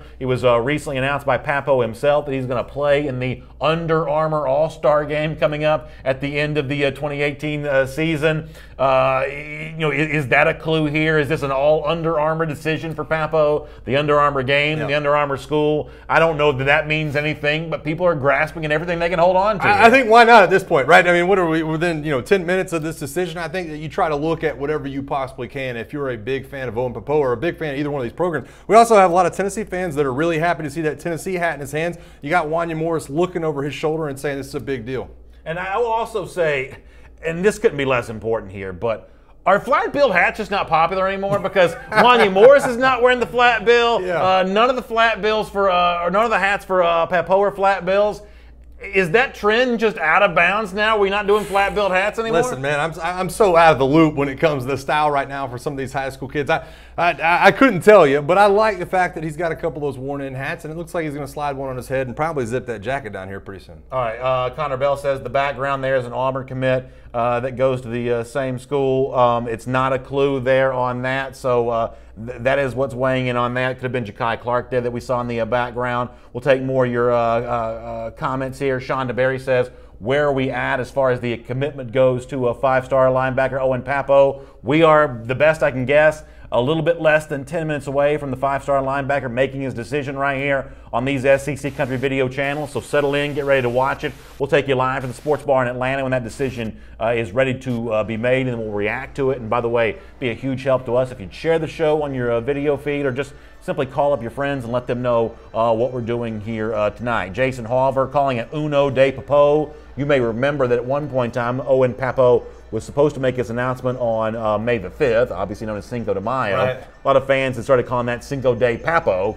In this case, I guess Uno de Pappoe is about the closest we can get. It is certainly a holiday for the SEC team, whether it be Auburn, Georgia, or also Tennessee we saw there as the third team. Whichever SEC team gets him, that is certainly going to be a big performance. Yeah, listen, we got Matt Rich in the comment section too saying shut up already and do it. Listen, this is not our decision, man. We're bringing this to you as live as we could possibly be, and when he's bringing you the announcement, we'll be there. Yeah, there is nothing more I would like than have the power to tell 5-star linebacker Owen Pappoe, all right, go, now you're on. I'm not the director of this broadcast. Owen Pappoe is, and he's going to go at his own good time, and we'll see him get a chance to do that in just a moment. Dave Bottoms in the Facebook comment section says if Pappoe wants to be a #1 pick in the NFL, he better go to Georgia. They know how to get it done. There is no denying that for Georgia in last week's NFL draft, it was a pretty good showing for former Dogs linebackers. Former Butkus Award winner at Georgia, Roquan Smith, taken in the top 10 of the draft by the Chicago Bears. You had Lorenzo Carter going in the third round, an outside linebacker. Pappoe's going to probably play inside at either Auburn or Georgia, but Carter, an outside linebacker, goes in the third round of the New York Giants. We've seen Jordan Jenkins, Leonard Floyd have great success in the NFL here over the last couple of years, making themselves a lot of money. There is a recent track record of Georgia linebackers in the NFL, which is probably a point worth mentioning here. I definitely think that is worth mentioning too, and the track record obviously there for the linebackers at Georgia. But it's kind of like you heard from Wanya Morris a minute ago. He wanted to go to Tennessee and be a building block. He wanted to be the face of a class. He wanted to be different. He wanted to say, "Hey, we're coming at you. We're doing things differently." I don't think you can underestimate that in terms of how recruits react to situations like that. That's how you see sometimes guys go from a place like UGA to Auburn to Bama to LSU. It's different situations. There's different coaches. There's different relationships. You cannot underestimate that for a guy going out of Grayson that all his friends are going to SEC schools and he might choose a different one. It's going to be interesting to see. On YouTube, Katie McCarty says, I think he commits to Auburn tonight, but Kirby flips him. This is obviously in some ways a reference to 2018 where Quay Walker was a flip from Alabama to Georgia, where Brenton Cox flipped from Ohio State to Georgia, Otis Reese flips from Michigan to Georgia. There was a lot of flipping going on a year ago for Georgia. Is this one of those scenarios where May 1st is not the end date for Pappoe's recruitment, but in some respects the start date? I don't think it's the end at all, and I think that a lot of these situations are so fluid. You want to see what a team does on the field. We mentioned a ton of times last fall Kirby Smart was gaining steam and momentum before the season started. I think a lot of recruits wanted to see what exactly was happening in that program midway through the season, at the end of the season. When you get to the end of the season, you won the Rose Bowl, you're playing in the national title game. All those recruits that were at other schools all of a sudden looking at that playoff game, that national title game, saying, hey, I want to be a part of that. I want to be a part of something that special. And they do end up starting to flip. So I don't think you can close the book. I think this is just one chapter of it. And but I definitely admittedly say whoever gets that commitment tonight should be feeling pretty good about themselves when they go to sleep. Some nice comments rolling in. Sean DeBerry says he's a fan of SEC Country Live, but he normally doesn't get to watch during the day. We're normally on at 3 p.m. Eastern Time. Sean, we're glad to be able to catch up with you live here this evening for the coverage of Owen Pappoe, the 5-star linebacker's decision in just a moment. Jake Frigo also checking in to say that he thinks your hair looks a lot better than mine. Thanks, Jake. We're having a good broadcast. I was feeling really good about ourselves, and you had to go and say that. But you know what? You don't care about that. What you care about is what's happening here at Sport and Social, the sports bar in Atlanta. In just a moment, we are going to go live there as Kenyatta Watson getting settled in. You see the Texas hat on the table for him, the Notre Dame hat. Once again, no flat bills. I guess the flat bill is just sort of gone here as a style. But Watson will choose between these schools, and then it will be Owen Pappoe, the 5-star linebacker. After that, we will go live to the sports bar here in Atlanta the moment we are told that they are ready for us to take that there. Watson, though, is not expected to take the SEC choice here. As you see, Texas and Notre Dame, the two choices for him.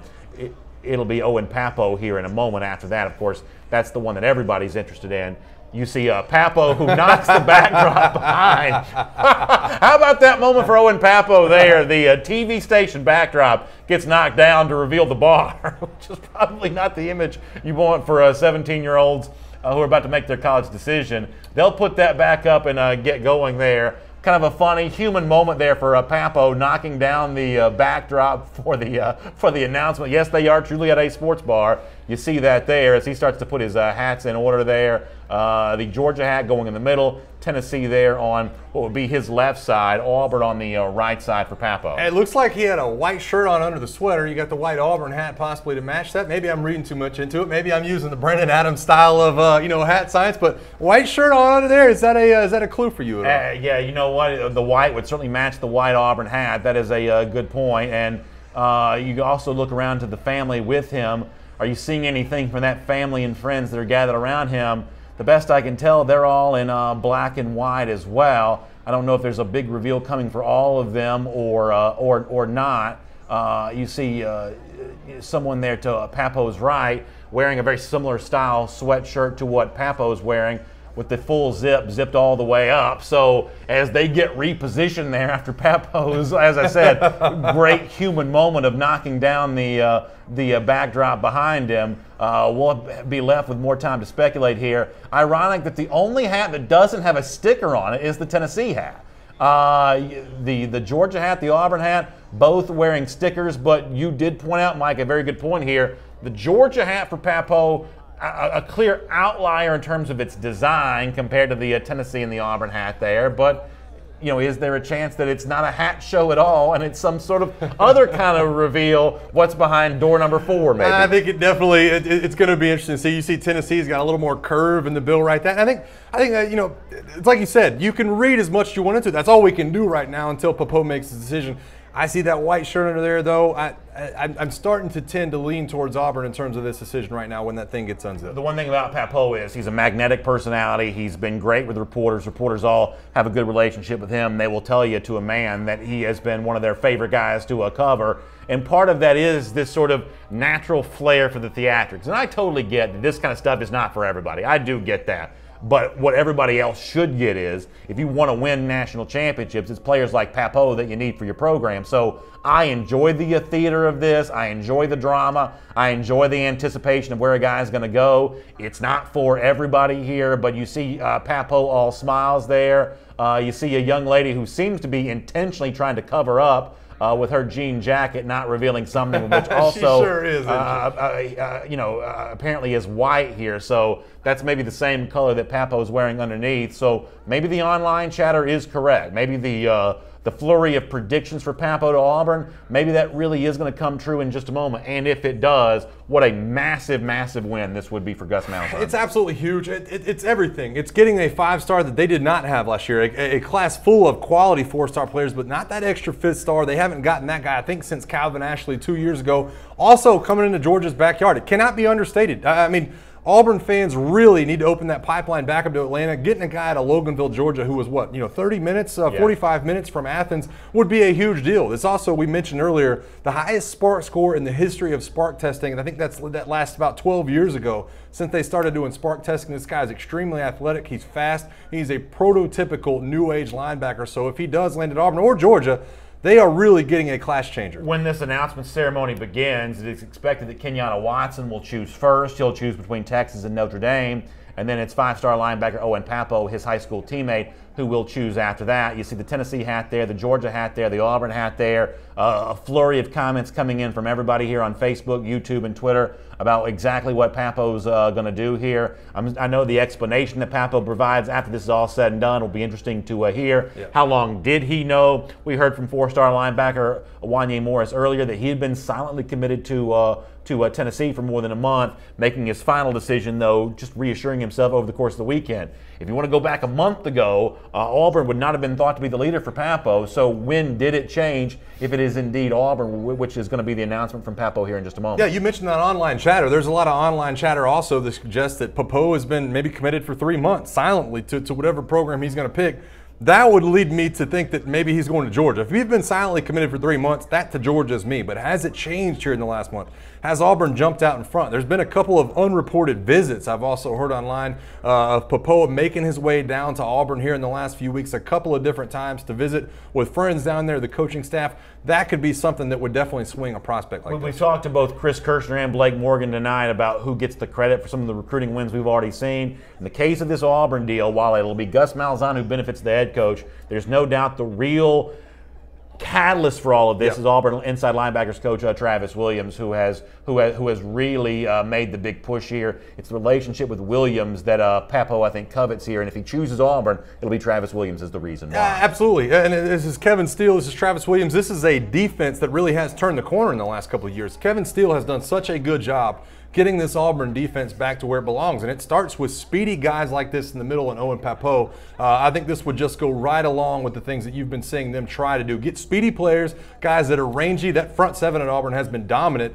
last year and will continue to be dominant this year. So you continue to sort of watch for these clues. It looked like for a moment Pappoe might be trying to set up his own stream there. I guess eventually thinking better of that. But once again, you see what looks to be some white T-shirts, maybe white hats that match the Auburn shirt here. Going to be quite a moment here for Auburn if in a Atlanta bar that you got to feel like on a normal night is loaded with a lot of Georgia fans in the state of Georgia here, if local Atlanta television ends up covering Pappoe choosing someone other than Georgia for this decision, that's going to be quite a moment here for Auburn. And frankly, it'll be interesting to see how the Georgia fans who might be in the building, however many there might be, it'll be interesting to see what kind of reaction that is. I've certainly been a part of some of these recruiting ceremonies before when the applause at the end was maybe just a little bit tepid. Obviously across the plains and around Opelika and Auburn, there'll be huge cheers no matter what happens if Pappoe chooses.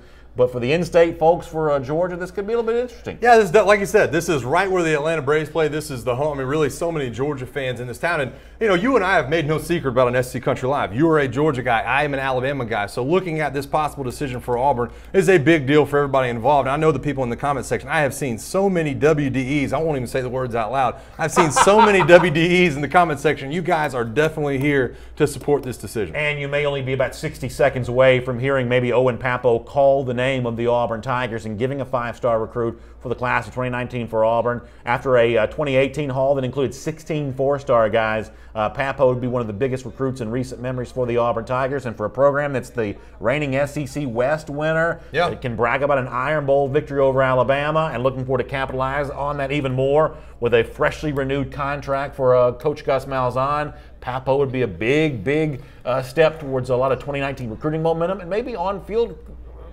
momentum in 2018. Yeah, I think that, listen, the knock on Gus Malzahn the first couple of years he was the head coach at Auburn was, are we seeing a Big 12 tile of teams? Is this a spread team that really is soft on defense?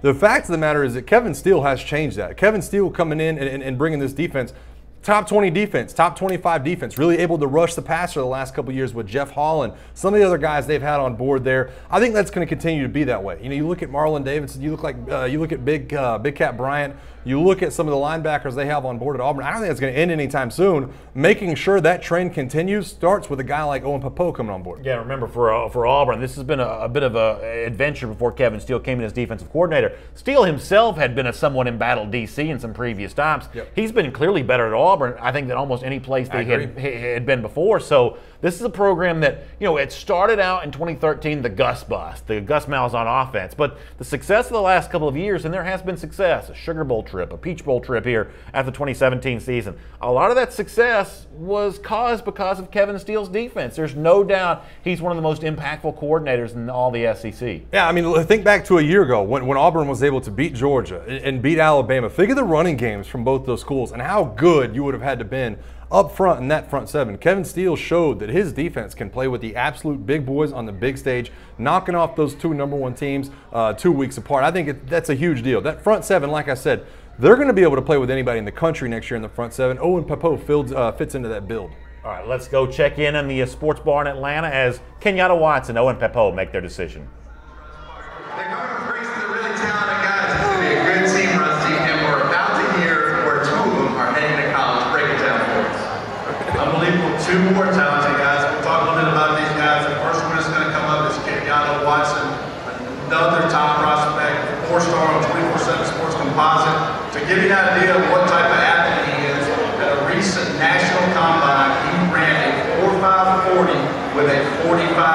vertical jump. So that tells you what type of athlete this young man is right here. We're going to come up to Kenyatta. We're going to let him tell you who his final two are and why those two schools are still in it for you. My final two schools are Notre Dame and Texas. They just my final two schools. Those are only two schools that I have that felt like home, other than Grayson. First off, I'd like to thank God, because without him I wouldn't have my talents or the family that I have behind me supporting me how they do. I'd like to thank my trainer, B, and Dash, and everybody that's there. They really got me through everything that I have, put me through the hard, the NFL workouts, make me go home, go straight to sleep, or in the tub diet. And I'd like to thank, personally, one of my math teachers from middle school, Miss Copeland. Without her, I don't think I would have made it through there. And most importantly, out of everybody, I'd like to thank my dad. He really got me to where I am today. And without him putting me through the grind that I went through at 6, 7 years old, doing push-ups at night, throwing the football in the room, doing sit-ups and everything like that, I don't think I'd be here without him. That obviously, my mom. Without her and my sisters, I wouldn't have anybody else supporting me. So, now's the time. We got two schools. Here we go. Without further ado, I'd like to make it to the University of Texas.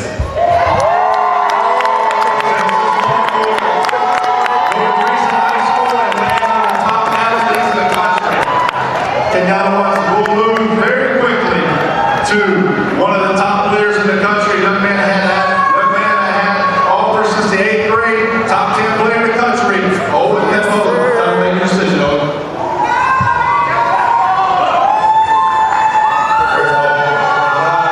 For putting me in the position that I'm in today. I would like to thank my family for the endless support and love that they give me every day.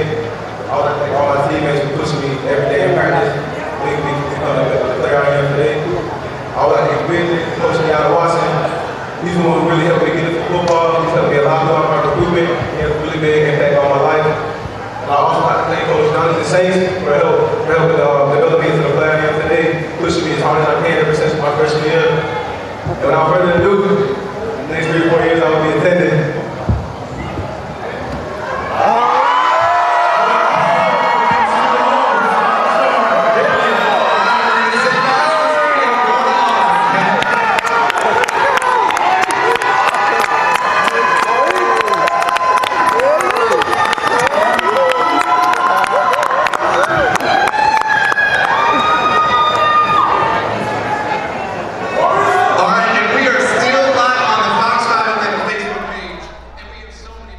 So there you have it, 5-star linebacker Owen Pappoe, to the thrilling delight of the family around him and Auburn fans there in the building. Chooses the Auburn Tigers there. A huge pickup for Gus Malzahn, as we talked about. Kevin Steele, the defensive coordinator. Most important, Travis Williams here, the position coach, who relationship was so strong with Owen Pappoe. When Pappoe was taking these continual visits, including some of the unreported visits that Ben Wolk talked about at SEC Country this morning, it's Travis Williams who was really instrumental in all of that. And ultimately, that would seem to be the guy that Pappoe is eager to play for here. Yeah, you got to give Benjamin Wolk credit on SECCountry.com. He kind of calls this earlier today, says Owen Pappoe to Auburn. And it turns out that the shirt science was right. The white shirt under the zip-up hoodie and obviously putting the Auburn hat on. But this cannot be understated for Auburn. This is a huge win for Gus Malzahn on the recruiting trail. Travis Williams, Kevin Steele, whoever you want to name inside of that program, to go over to Loganville, Georgia and pick up a 5-star commit. Like I said, extremely athletic, new breed linebacker, a guy that fits right into your defense and can make an impact right away. Cannot be understated. This is a huge pickup for what they're trying to do down there in Auburn. Trey Dukes in our Facebook comment section says it ain't over Auburn. And for Georgia, who we talked about before, that did flip so many players to class of 2018, there's obviously going to be an attempt to flip Pappoe here. It's worth pointing out, though, he had a lot of enthusiasm about his choice of Auburn there. And analysts like Jeff Sintel who've said, don't be so sure that the decision that's made tonight's not the final decision. Georgia's going to try here, much the same way it tried in 2018, but Pappoe clearly has a lot of Auburn gear. He's going to have to do something with it if he ends up not going there. Everybody in that shot kind of putting on the Auburn hat. And listen, there's always going to be the chance that you flip over to Georgia at the end, but I think if you're Auburn, you're feeling really good about at least being in first place for the time being. You're putting on the hat. He has the shirt. He's all smiles. He's obviously an energetic kid. His family's on board. Everybody's kind of cheering. It took a lot of power for him to walk into the city of Atlanta right there at SunTrust Park and be able to put on that Auburn hat. You hear a lot of fanfare in the background. But like I said, enjoy right now. That's the first place for Auburn, and Auburn fans can sleep really well tonight knowing a guy like Owen Pappoe is on board. We mentioned earlier, I mean, the commitment of Jalen Simpson the other day brings this class from 32nd to 25. The commitment of Owen Pappoe is going to, kind of catapult them back into the top 20. Things seemingly really starting to build for Gus Malzahn. I believe this is the 6th commit of the class for them, and they are starting to really build in the right direction. Yeah, they absolutely are. And if you think about Auburn on the field here in 2018, to give you sort of a symbolic example of why Pappoe is so important, look at the bedrock anchors of the 2018 Auburn defense. Guys like Dontavius Russell from Carrollton, Georgia. Guys like Derek Brown from Sugar Hill, Georgia.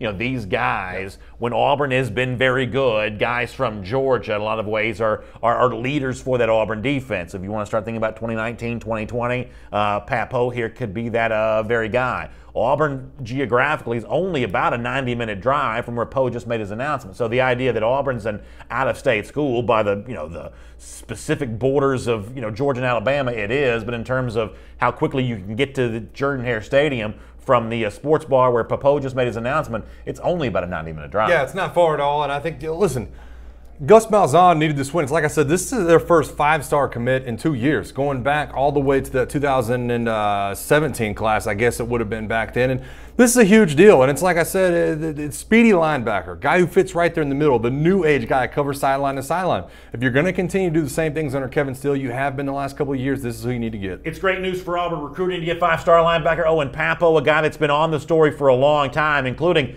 very adamant on the record that Pappoe is going to choose Auburn really a couple of weeks ago. It's Benjamin Wolk here on this special broadcast of SEC Country Live. Ben, I'll say thanks to you for being with us here this evening. Let me start with this. You were confident that Pappoe was choosing Auburn a couple of weeks ago. Was there a point over the last couple of weeks in which it wavered at all, or was this steadfast the entire time?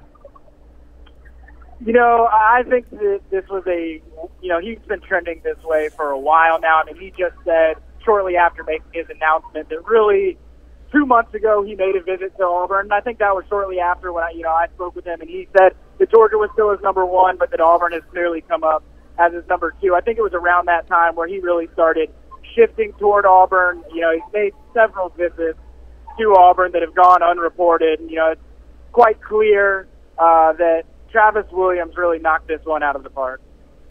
Ben, I think you made a great point in your piece today, talking about how long Auburn had been recruiting, a guy like Owen Pappoe. How big of a deal was that to him, or did that have anything to do with it at all? Yeah, absolutely. I mean, he's been a guy that's been obviously on the circuit for really as long as anyone in this 2019 class getting recruited. Auburn wasn't always at the forefront of the conversation, but they always hung around. And I think that Travis Williams and Kevin Steele finally getting some consistency there. I mean, you've got to think early on in Owen Pappoe's high school career, Auburn was changing defensive coordinators every single year. And so for them to finally get some consistency on the defensive side of the ball, it didn't hurt that right after him releasing his top 3 at the end of last year, he was at the Georgia-Auburn game and the Alabama-Auburn game, and obviously those environments are going to catch your interest a little bit. And so, I think that Auburn used those 2 opportunities to really then turn it around and land his commitment today. You mentioned the relationship with Travis Williams. We obviously understand how instrumental that was. What else about Auburn sold Pappoe? I think that if you look at, I know that it's one of those things for a long time. Everyone just assumed it was going to be Georgia, and it was hard to find reasons for why it wouldn't be Georgia.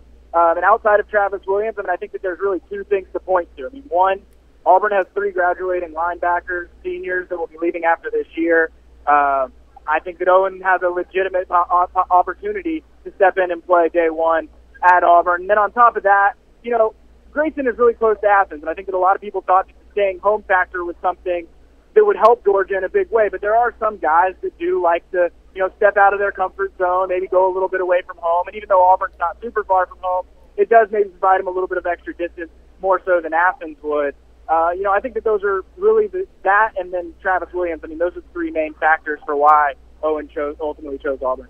Ben, you mentioned today in your piece that this might have been the biggest recruiting story that you've covered in the last 3 years covering Auburn. How big of a deal is this for Gus Malzahn? I've made the point that this is a absolutely huge deal for Auburn, not just because of how good Owen Pappoe is, but where they got him from. How big is this for Gus Malzahn? There's no doubt about it. I mean, like you mentioned, since I've been covering Auburn, they haven't had a single five-star commit to the program. I mean, they've had a guy that ended up, D.D. Moultrie, that ended up rising up to a five-star. But, I mean, it's been a while since they've got a guy of this high caliber. But more so than that, I mean, this is a guy who has been one of Georgia's top targets for a long time. In the 2018 cycle, Auburn just didn't win any of these battles against Georgia. I mean, Georgia really won every single one of them. And I think that Auburn made a point. They recognized Owen Pappoe as a guy that they could get in on and a guy that would make some shockwaves around the state of Georgia. And I think that this was critical for Auburn to really change the narrative that was set last year because, at this time, all throughout last year, really, Auburn was taking loss after loss to Georgia on the recruiting trail, and they needed to change that narrative in a big way, and obviously this helped do that. Ben, you cover Auburn recruiting, but you're obviously aware plenty of Georgia fans are tuned in watching right now. So from their perspective, did Georgia mishandle this recruitment? You mentioned the geographic closeness for Pappoe, just down the road from Athens, a guy that, was thought to be a Georgia lean for a long time before maybe the last month here. Did Georgia stub its toe on the way to the finish line with Pappoe, or is this all for Auburn's credit? I think that Auburn did a really stand-up job here. I mean, I don't think Georgia did anything wrong. I mean, I think that Georgia would have been a great choice. I think that they had a lot of things going in their favor for Owen Pappoe, but I just think that Auburn sort of snuck in there, and Auburn, no one was really expecting them to do anything in this one, and Travis Williams, he played a key role, and he really handled this recruitment. I think it helped Auburn that Travis Williams is the Gwinnett County area recruiter, and he's also the linebackers coach, and so that's why they were able to sort of have a guy that was in on the Grayson guys early on, but also is going to coach Owen Pappoe at the next level. And so I think that this is a credit to what Auburn was able to do because, 3 months ago, I don't really think that anybody would have expected this to be the choice. So we'll add this to some recent wins for Auburn recruiting. Jakaya Clarke, the three-star center teammate of Owen Pappoe that joined Auburn not too long ago. Jalen Simpson this week, the four-star safety from Frederick Academy down in coastal Georgia. The assumption here is his teammate, Jashawn Sheffield, and a four-star athlete, might be on his way to Auburn too. What else could be upcoming next for Auburn recruiting here?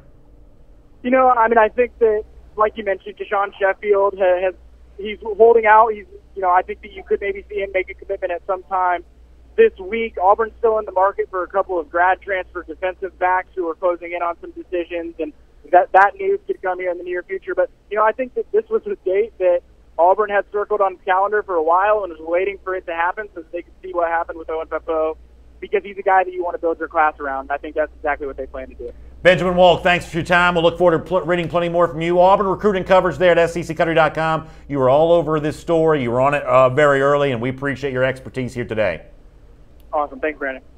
So really interesting stuff from a guy that, was saying Auburn a couple of weeks ago. A lot of Georgia fans did not like that prediction from Benjamin Walk there, but as it turns out, what he was seeing and hearing there turned out to be true, and this is a just huge recruiting win for Auburn. No other way to slice that up. Let me flip the table and ask you a question here because I do wonder if this has anything to do with this decision that we see so many times at Alabama. Have you seen guys make a decision based on playing time, based on the talent that's in the building at a place like Alabama? Is there a chance that this is happening to Georgia now with the classes they've had in the last couple of years? Well, it is certainly true that Georgia added a lot of linebackers for its 2018 class. Quay Walker, Channing Tindall, who was an elite recruit linebacker from Columbia, South Carolina. You think about even the 2019 class, bringing a guy like Tresmond Marshall, who Georgia just got a commitment from a couple of days ago. Georgia has done very well with linebackers that play a very similar position to what Owen Pappoe plays.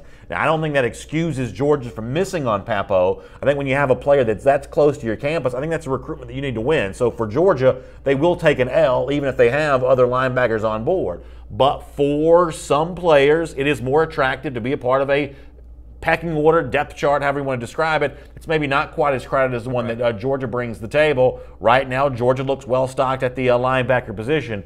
but they wanted at least one more when it comes to Pappoe. I'm sure they did. I think that you'd be crazy not to want Owen Pappoe. You definitely have to give Georgia credit for at least being one of the finalists there. But I think this is the right move for Pappoe. I said it earlier on the show. I don't know if this is the end of the recruitment either way for Auburn or Georgia or even Tennessee for that matter. But I do like the way Owen Pappoe fits into this defense, and I think that he's probably one of those guys that easily is a day one starter. Let me give you a phrase that you don't hear associated with recruiting very much, but you often hear associated with, say, NFL draft talk. It's the notion of best player available. Now, in the NFL draft, normally that means when it's your turn to pick, do you take your biggest need or do you take the best player that's available? Well, a lot of NFL teams do like taking best player available.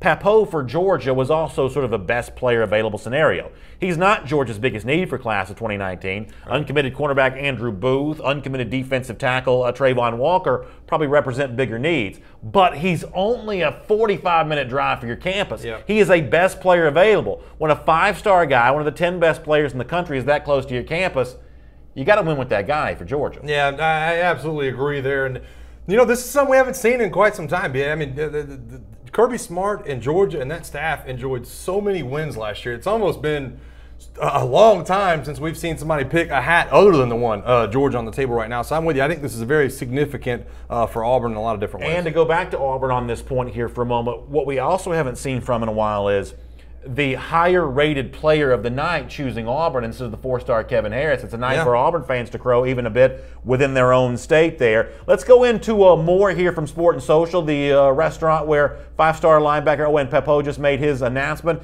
Jeff Sintel, who covers UGA recruiting for DogNation.com. Jeff, we'll say good evening for you. Reaction from you, if you don't mind, for Pappoe, who just chose Auburn over Georgia a moment ago. You were in the building. What was your reaction to seeing it live? Well, hey guys, good evening. I think, you know, if you follow this stuff, you've kind of heard inklings for a while. We let Owen shared it tonight that he said he's kind of felt at home at Auburn, felt more comfortable, felt he had a better chance to play right away at Auburn for probably 2 or 3 months now. And if everybody wants to start back counting and looking at their calendars, Pappoe told me tonight that there was 2 very impressionable visits he made to Auburn at the zenith of their season last year when they knocked off Georgia and Alabama in back-to-back weekends. That's when he started feeling really good about Auburn. He said Gus Malzahn didn't even know. The only person that he knew was that knew on the Auburn staff was Travis Williams. He's got his recruiting hat on. He says his first target he's going to go after is recent, and I mean really recent Tennessee commitment, Wanya Morris. That's his #1 target to flip to Auburn. Other spicy details out of the Pappoe decision tonight, as he said Georgia led for most of his sophomore year. He says Auburn finally overtook Georgia right around that time with those back-to-back wins for Auburn against Alabama and Georgia. Jeff, we talked all night about, you know, the recruitment is going to continue for all these schools that are involved in Owen Pappoe. How firm, being around him tonight, talking to him over the last couple of years, how firm do you think this decision is that he made tonight? I think it's pretty firm. I think he's been waiting for quite a long time to make this commitment. He's already got some guys he's going to go after and target for Auburn. He says he's very solid. I even asked him the question, what happens with seasons? What happens if, for example, probably the linchpin of his commitment and focus on Auburn was linebackers coach Travis Williams. If something happens to him, he didn't even want to really entertain that question naturally. He says right now he's really solid to Auburn. He sees himself playing there faster. He said, don't get me wrong, there's nothing wrong with competition. He just knows Georgia signed a lot of linebackers that would be in his ways, and he thinks he could come in right away as a freshman and make a very big impact with Auburn. So maybe early playing time, a selling point for Pappoe at Auburn. For Georgia, to miss out on a five-star player that's this geographically close, what should the reaction be from Georgia fans or maybe even the Georgia program on another player from Grayson High School going somewhere else besides Georgia and someone who's really just a stone's throw from the Athens campus? What should the reaction be from UGA about this? Well, I guess, and he made it clear to say Georgia did nothing wrong. Georgia was great. It wasn't anything that Georgia did to lose momentum in this recruitment. It was just Auburn ascending. A little bit of backstory and color on this decision is Pappoe had a custom-made Auburn jersey on. It wasn't really a jersey. It was more like a hoodie a long sleeve hoodie with Auburn colors on there, and he had Pappoe on the back of that. So obviously this is not a rash or an impulse decision here on his part. You just kind of got to look at it. And I know Georgia likes to compare themselves to Alabama. Georgia fans see them doing some of the very same things Alabama did in 2007, 2008, as they were striding towards their dynasty. But the one thing Georgia's going to have to adjust to, and I guess Owen Pappoe becomes a test case, is when you stack up elite prospects and inside linebackers, they're going to have to find a way to win those head-to-heads and keep that pipeline of 5 stars and elite players coming to Athens, no matter who is on the roster. One of the things, Jeff, that Kirby Smart's been very good at is changing the narrative. Bad news followed quickly by some good news. How do you think we'll see Georgia from a recruiting standpoint respond to missing out on Pappoe here tonight? I think Pappoe's a big, you can't do anything but counsel it or regard it as a big miss for the 2019 class. But you look at Georgia and what they've done. Georgia's still a top 5 recruiting class for 2019. Georgia's going to be just fine, especially at the inside linebacker spot. Moving forward, I think a lot of Dog Nation readers saw a story last week about Christian Harris. I think he becomes if not Pappoe, who's the next guy for Georgia at the inside linebacker spot. Another thing to remember here with Georgia going forward is they've just got a lot of talent on hand, and the Bulldogs are a top 5 recruiting class. But Owen Pappoe said he's got to put his recruiting hat on and go to work. Well, his commitment now makes, I believe, 6 commitments for Auburn in the class of 2019.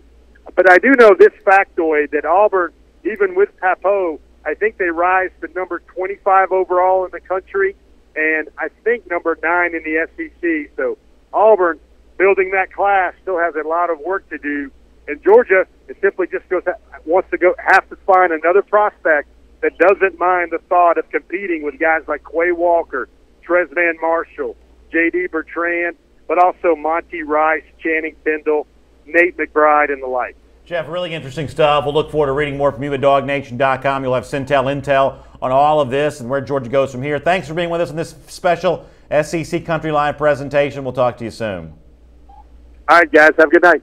Good stuff there from Jeff Sintel on Owen Pappoe. And now, speaking of Pappoe, let's actually let you get a chance to hear from him. We'll do that in just a moment. Pappoe, the 5-star linebacker, speaking about his college decision. Mike Johnson, in just a moment, we'll get a chance to actually let people hear from Pappoe on why it was Auburn over both Georgia and Tennessee here tonight. Yeah, I thought it was interesting from Jeff right there. It was the same question I posed to you about early playing time, about that depth. He mentions the fact that Owen Pappoe mentioned to him, listen, there's a lot of guys signed last year that are possibly in front of me, and you have to look out for that if you are a UGA fan. That is something that will be recruited against in terms of people that are recruiting him. I'm sure Auburn used that tactic. That early playing time is a big selling point for a lot of people. While I will acknowledge that what Alabama has done in terms of selling players on coming in and contributing to its depth, that's not an easy selling point to make, and that's maybe the next level for Georgia to go to. I'll acknowledge that as being truthful. I'm not going to be so quick to assume that because Pappoe chose Auburn, even if he alluded to this with his own words, I'm not going to be so quick to assume that he is in some ways afraid of competition. This is a guy, as we talked about before, who when it comes to these all-star camps and the summer circuit, his performance has really been off the chart from a statistical standpoint. I have a hard time believing that kind of athleticism is going to be worried about anyone that he's competing with, which is not to say that he's going to win those competitions easily, but I'm going to assume that Pappoe is not afraid of competition. He may have chosen the clearer path to being on the field, but I'm not going to smear Pappoe by saying that he's not looking for competition. No, I can't imagine that either. And the fact of the matter is, a guy with Owen Pappoe's talent can choose wherever he wants to and probably step right on the field. I think there's a couple of exceptions to that, but when you do look at Auburn, that need for that speedy middle linebacker is big in Kevin Steele's defense. I'm sure that's what sold him on going down there. In fact, in terms of why Pappoe chose Auburn, let's hear from him right now. Yeah, I know they're going crazy right now. I wanted it to be a big surprise for them. What did Coach T. Will say when you? Coach T. Will, he was screaming on the phone when I was talking to him. Man, it was really a special moment. What was it that put Auburn over the top for you? Auburn, man, that's just a place where I'm really comfortable at. My family loves it over there. And, they losing a whole bunch of seniors this year, too, so I saw the opportunity for me to come in and make an impact early. Yeah, how big of a decision maker was that depth chart for you? It was big. Like, everywhere you go, you're going to have to compete. So, you know, the depth chart really wasn't a big factor, but I saw that was the best opportunity for me. So, yeah. Sure. Have you let Georgia coaches know? I know you told. Yeah, I talked to them yesterday. Okay. Yeah. How did they take the news? They said we still gonna recruit you, so they're not really worried about that. So yeah. nothing stopping at this point. You know, that being the case, I mean, how solid is this commitment? How you know, are you going to take an opportunity to go see both of these schools again? Yeah, I'll let Coach know that I'm still gonna take my visits, but you know, right now I'm solid on Auburn. Okay. And are you going to take official visits to those schools? Yeah, I got 2 more. I'm taking one to Auburn. And that last one, I haven't decided what I'm doing yet. Okay, all right. And now, when you're you know, looking around, you're seeing what all these schools had to offer. You mentioned the depth chart for you. Your family's playing into this. You know, I mean, how does it feel to get this over with? You've had it offered since 8th grade. Since 8th grade, man. It don't even. I just told Kenyatta on stage, like it didn't even feel real when I was saying it. Like it's so crazy that it's over with now. But you know, the recruiting process is a wild ride. So I'm excited. Anything you want to say to Auburn fans? War Eagle. How close was this? How close was Georgia? It was really close. It was really close. When did you make the decision? I've been committed for about 3 months now.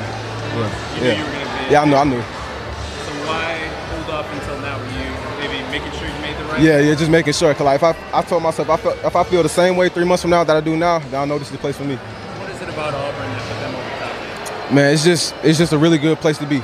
I just love it over there every time I visit. Like I said before, like my family loves it. It's not that far from home. I can come in. I know I can play. I just love the place. I know Jake asked us when you called those Georgia coaches, let them know what they say to you.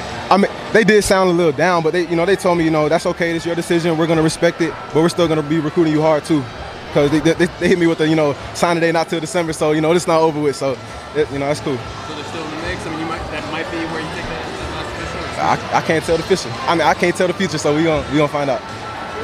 I got you.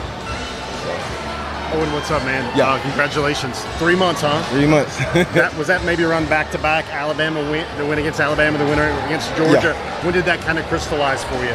Man, it's exactly around then. That's when it did. So I just told myself, I'm going to take a whole bunch of more visits to Auburn, make sure, maybe I really am interested into them, and it turned out that I was. So that's when I pulled the trigger. So there's lots of pros and cons with things like this. What was your biggest pro for Auburn? Biggest pro, man, it's just somewhere that I know my family's gonna be happy that I'm there, and I'm gonna be happy myself too. Cause like I said, I'm really comfortable with the coaches over there. I'm cool with a lot of the players, and it's just a great place to be. Do you know if you will sign a financial aid form, or will you sign an actual scholarship? Have you thought about that? What you will do yet?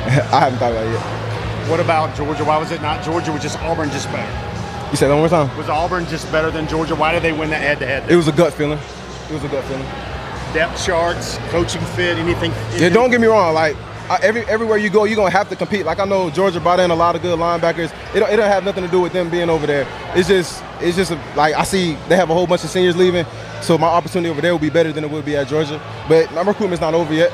Signing day not till December, so this is what I'm feeling right now. You've been a hot recruit for 4 years now. Yeah. I bet, was there a sense that you wanted to get this over with? Did you wanted to commit for a while? I didn't want to rush it, but I felt like when I knew the time was right, I knew the time was right, and I feel like it is right now. Anything that could happen down the road? What could change his commitment to Auburn? T. Will taking another job somewhere? Seasons? What are the things right now, if you look ahead, that maybe could change this decision? Well, right now I'm pretty solid, so pretty solid? I'm not really thinking about nothing like that. Yeah. Still plan to enroll early, right? Yes, sir. Why did it make sense to do this before your senior year, before your spring practice? Man, it's my senior year. Like I need to focus on spring practice. I don't need to be worried about, I got this visit this week, that next week. So I just want to be focused on one thing right now. Is there anything else Georgia could have done in this recruiting race to catch Auburn? They were fine. They haven't done anything wrong. Was there a point when Georgia led with you? All of my sophomore year. What's that? All of my sophomore year. What about last year? Last year, that's when Auburn kind of go 50-50. I didn't really mention anything about Auburn until earlier this year, because I just wanted to keep it low. But it's been 50-50 since then. So can we safely report that Auburn overtook Georgia maybe 3 months ago? Is that accurate? Yeah, you can say that. Yeah? And that was after those back-to-back visits, I guess, right? Yeah. Well, you probably already touched on this, but what was it about Auburn that made them overtake Georgia? Made them overtake Georgia? I see myself playing earlier there. I'm more comfortable over there.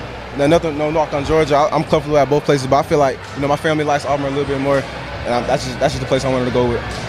Yeah.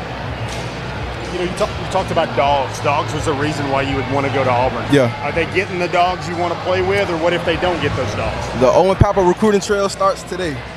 Just know that. Who are you going after? Y'all gonna see. Y'all gonna see. I got a couple people in mind. One target. Who's one target? One target? Oh, I'm gonna give Wanya the flip. I'm gonna say that. I'm gonna give Wanya the flip. That's my number one target. Number one target. That's my number one target. So you hear there from the end there at a five-star linebacker Owen Pappoe taking it full circle where we began our broadcast earlier, saying, I'm going to get my high school teammate Wanya Morris, who chose Tennessee, to flip to Auburn. What a fascinating way to end that conversation with Pappoe. No doubt we'll talk a lot more about this on SEC Country Live starting tomorrow at 3 p.m. Eastern Time. Got to be music to Auburn fans' ears. They've already had a good night, and for somebody to step out and say, okay, the recruiting trail starts today, that's what a lot of good classes need. It seems like that's what Auburn's getting. They were called the Grayson Four, all four teammates from this high school football powerhouse in the state of Georgia, making their decision tonight, now focusing in on their senior season. Kenyatta Watson chooses Texas. Owen Pappoe, the five-star linebacker, chooses Auburn. Wanya Morris, the four-star offensive lineman, chooses Tennessee. And Kevin Harris, the linebacker, chooses Alabama. Big news to the SEC schools here that get them. Of course, check SECCountry.com for plenty more on all these decisions and where all these programs go next. Thanks for being a part of what we've done here tonight. Huge cast that brings it to you, whether it be Casey and Nate there live at the Battery Atlanta, Hannah and Michael, Patrick, Mark LeBlanc back from a paternity leave to be a part of this coverage, Michael Carvel in the building as well. Busy night for all of us. Thanks for being a part of it. And for those of you that watched, we'll see you again next time here as well, right here on SEC Country Live.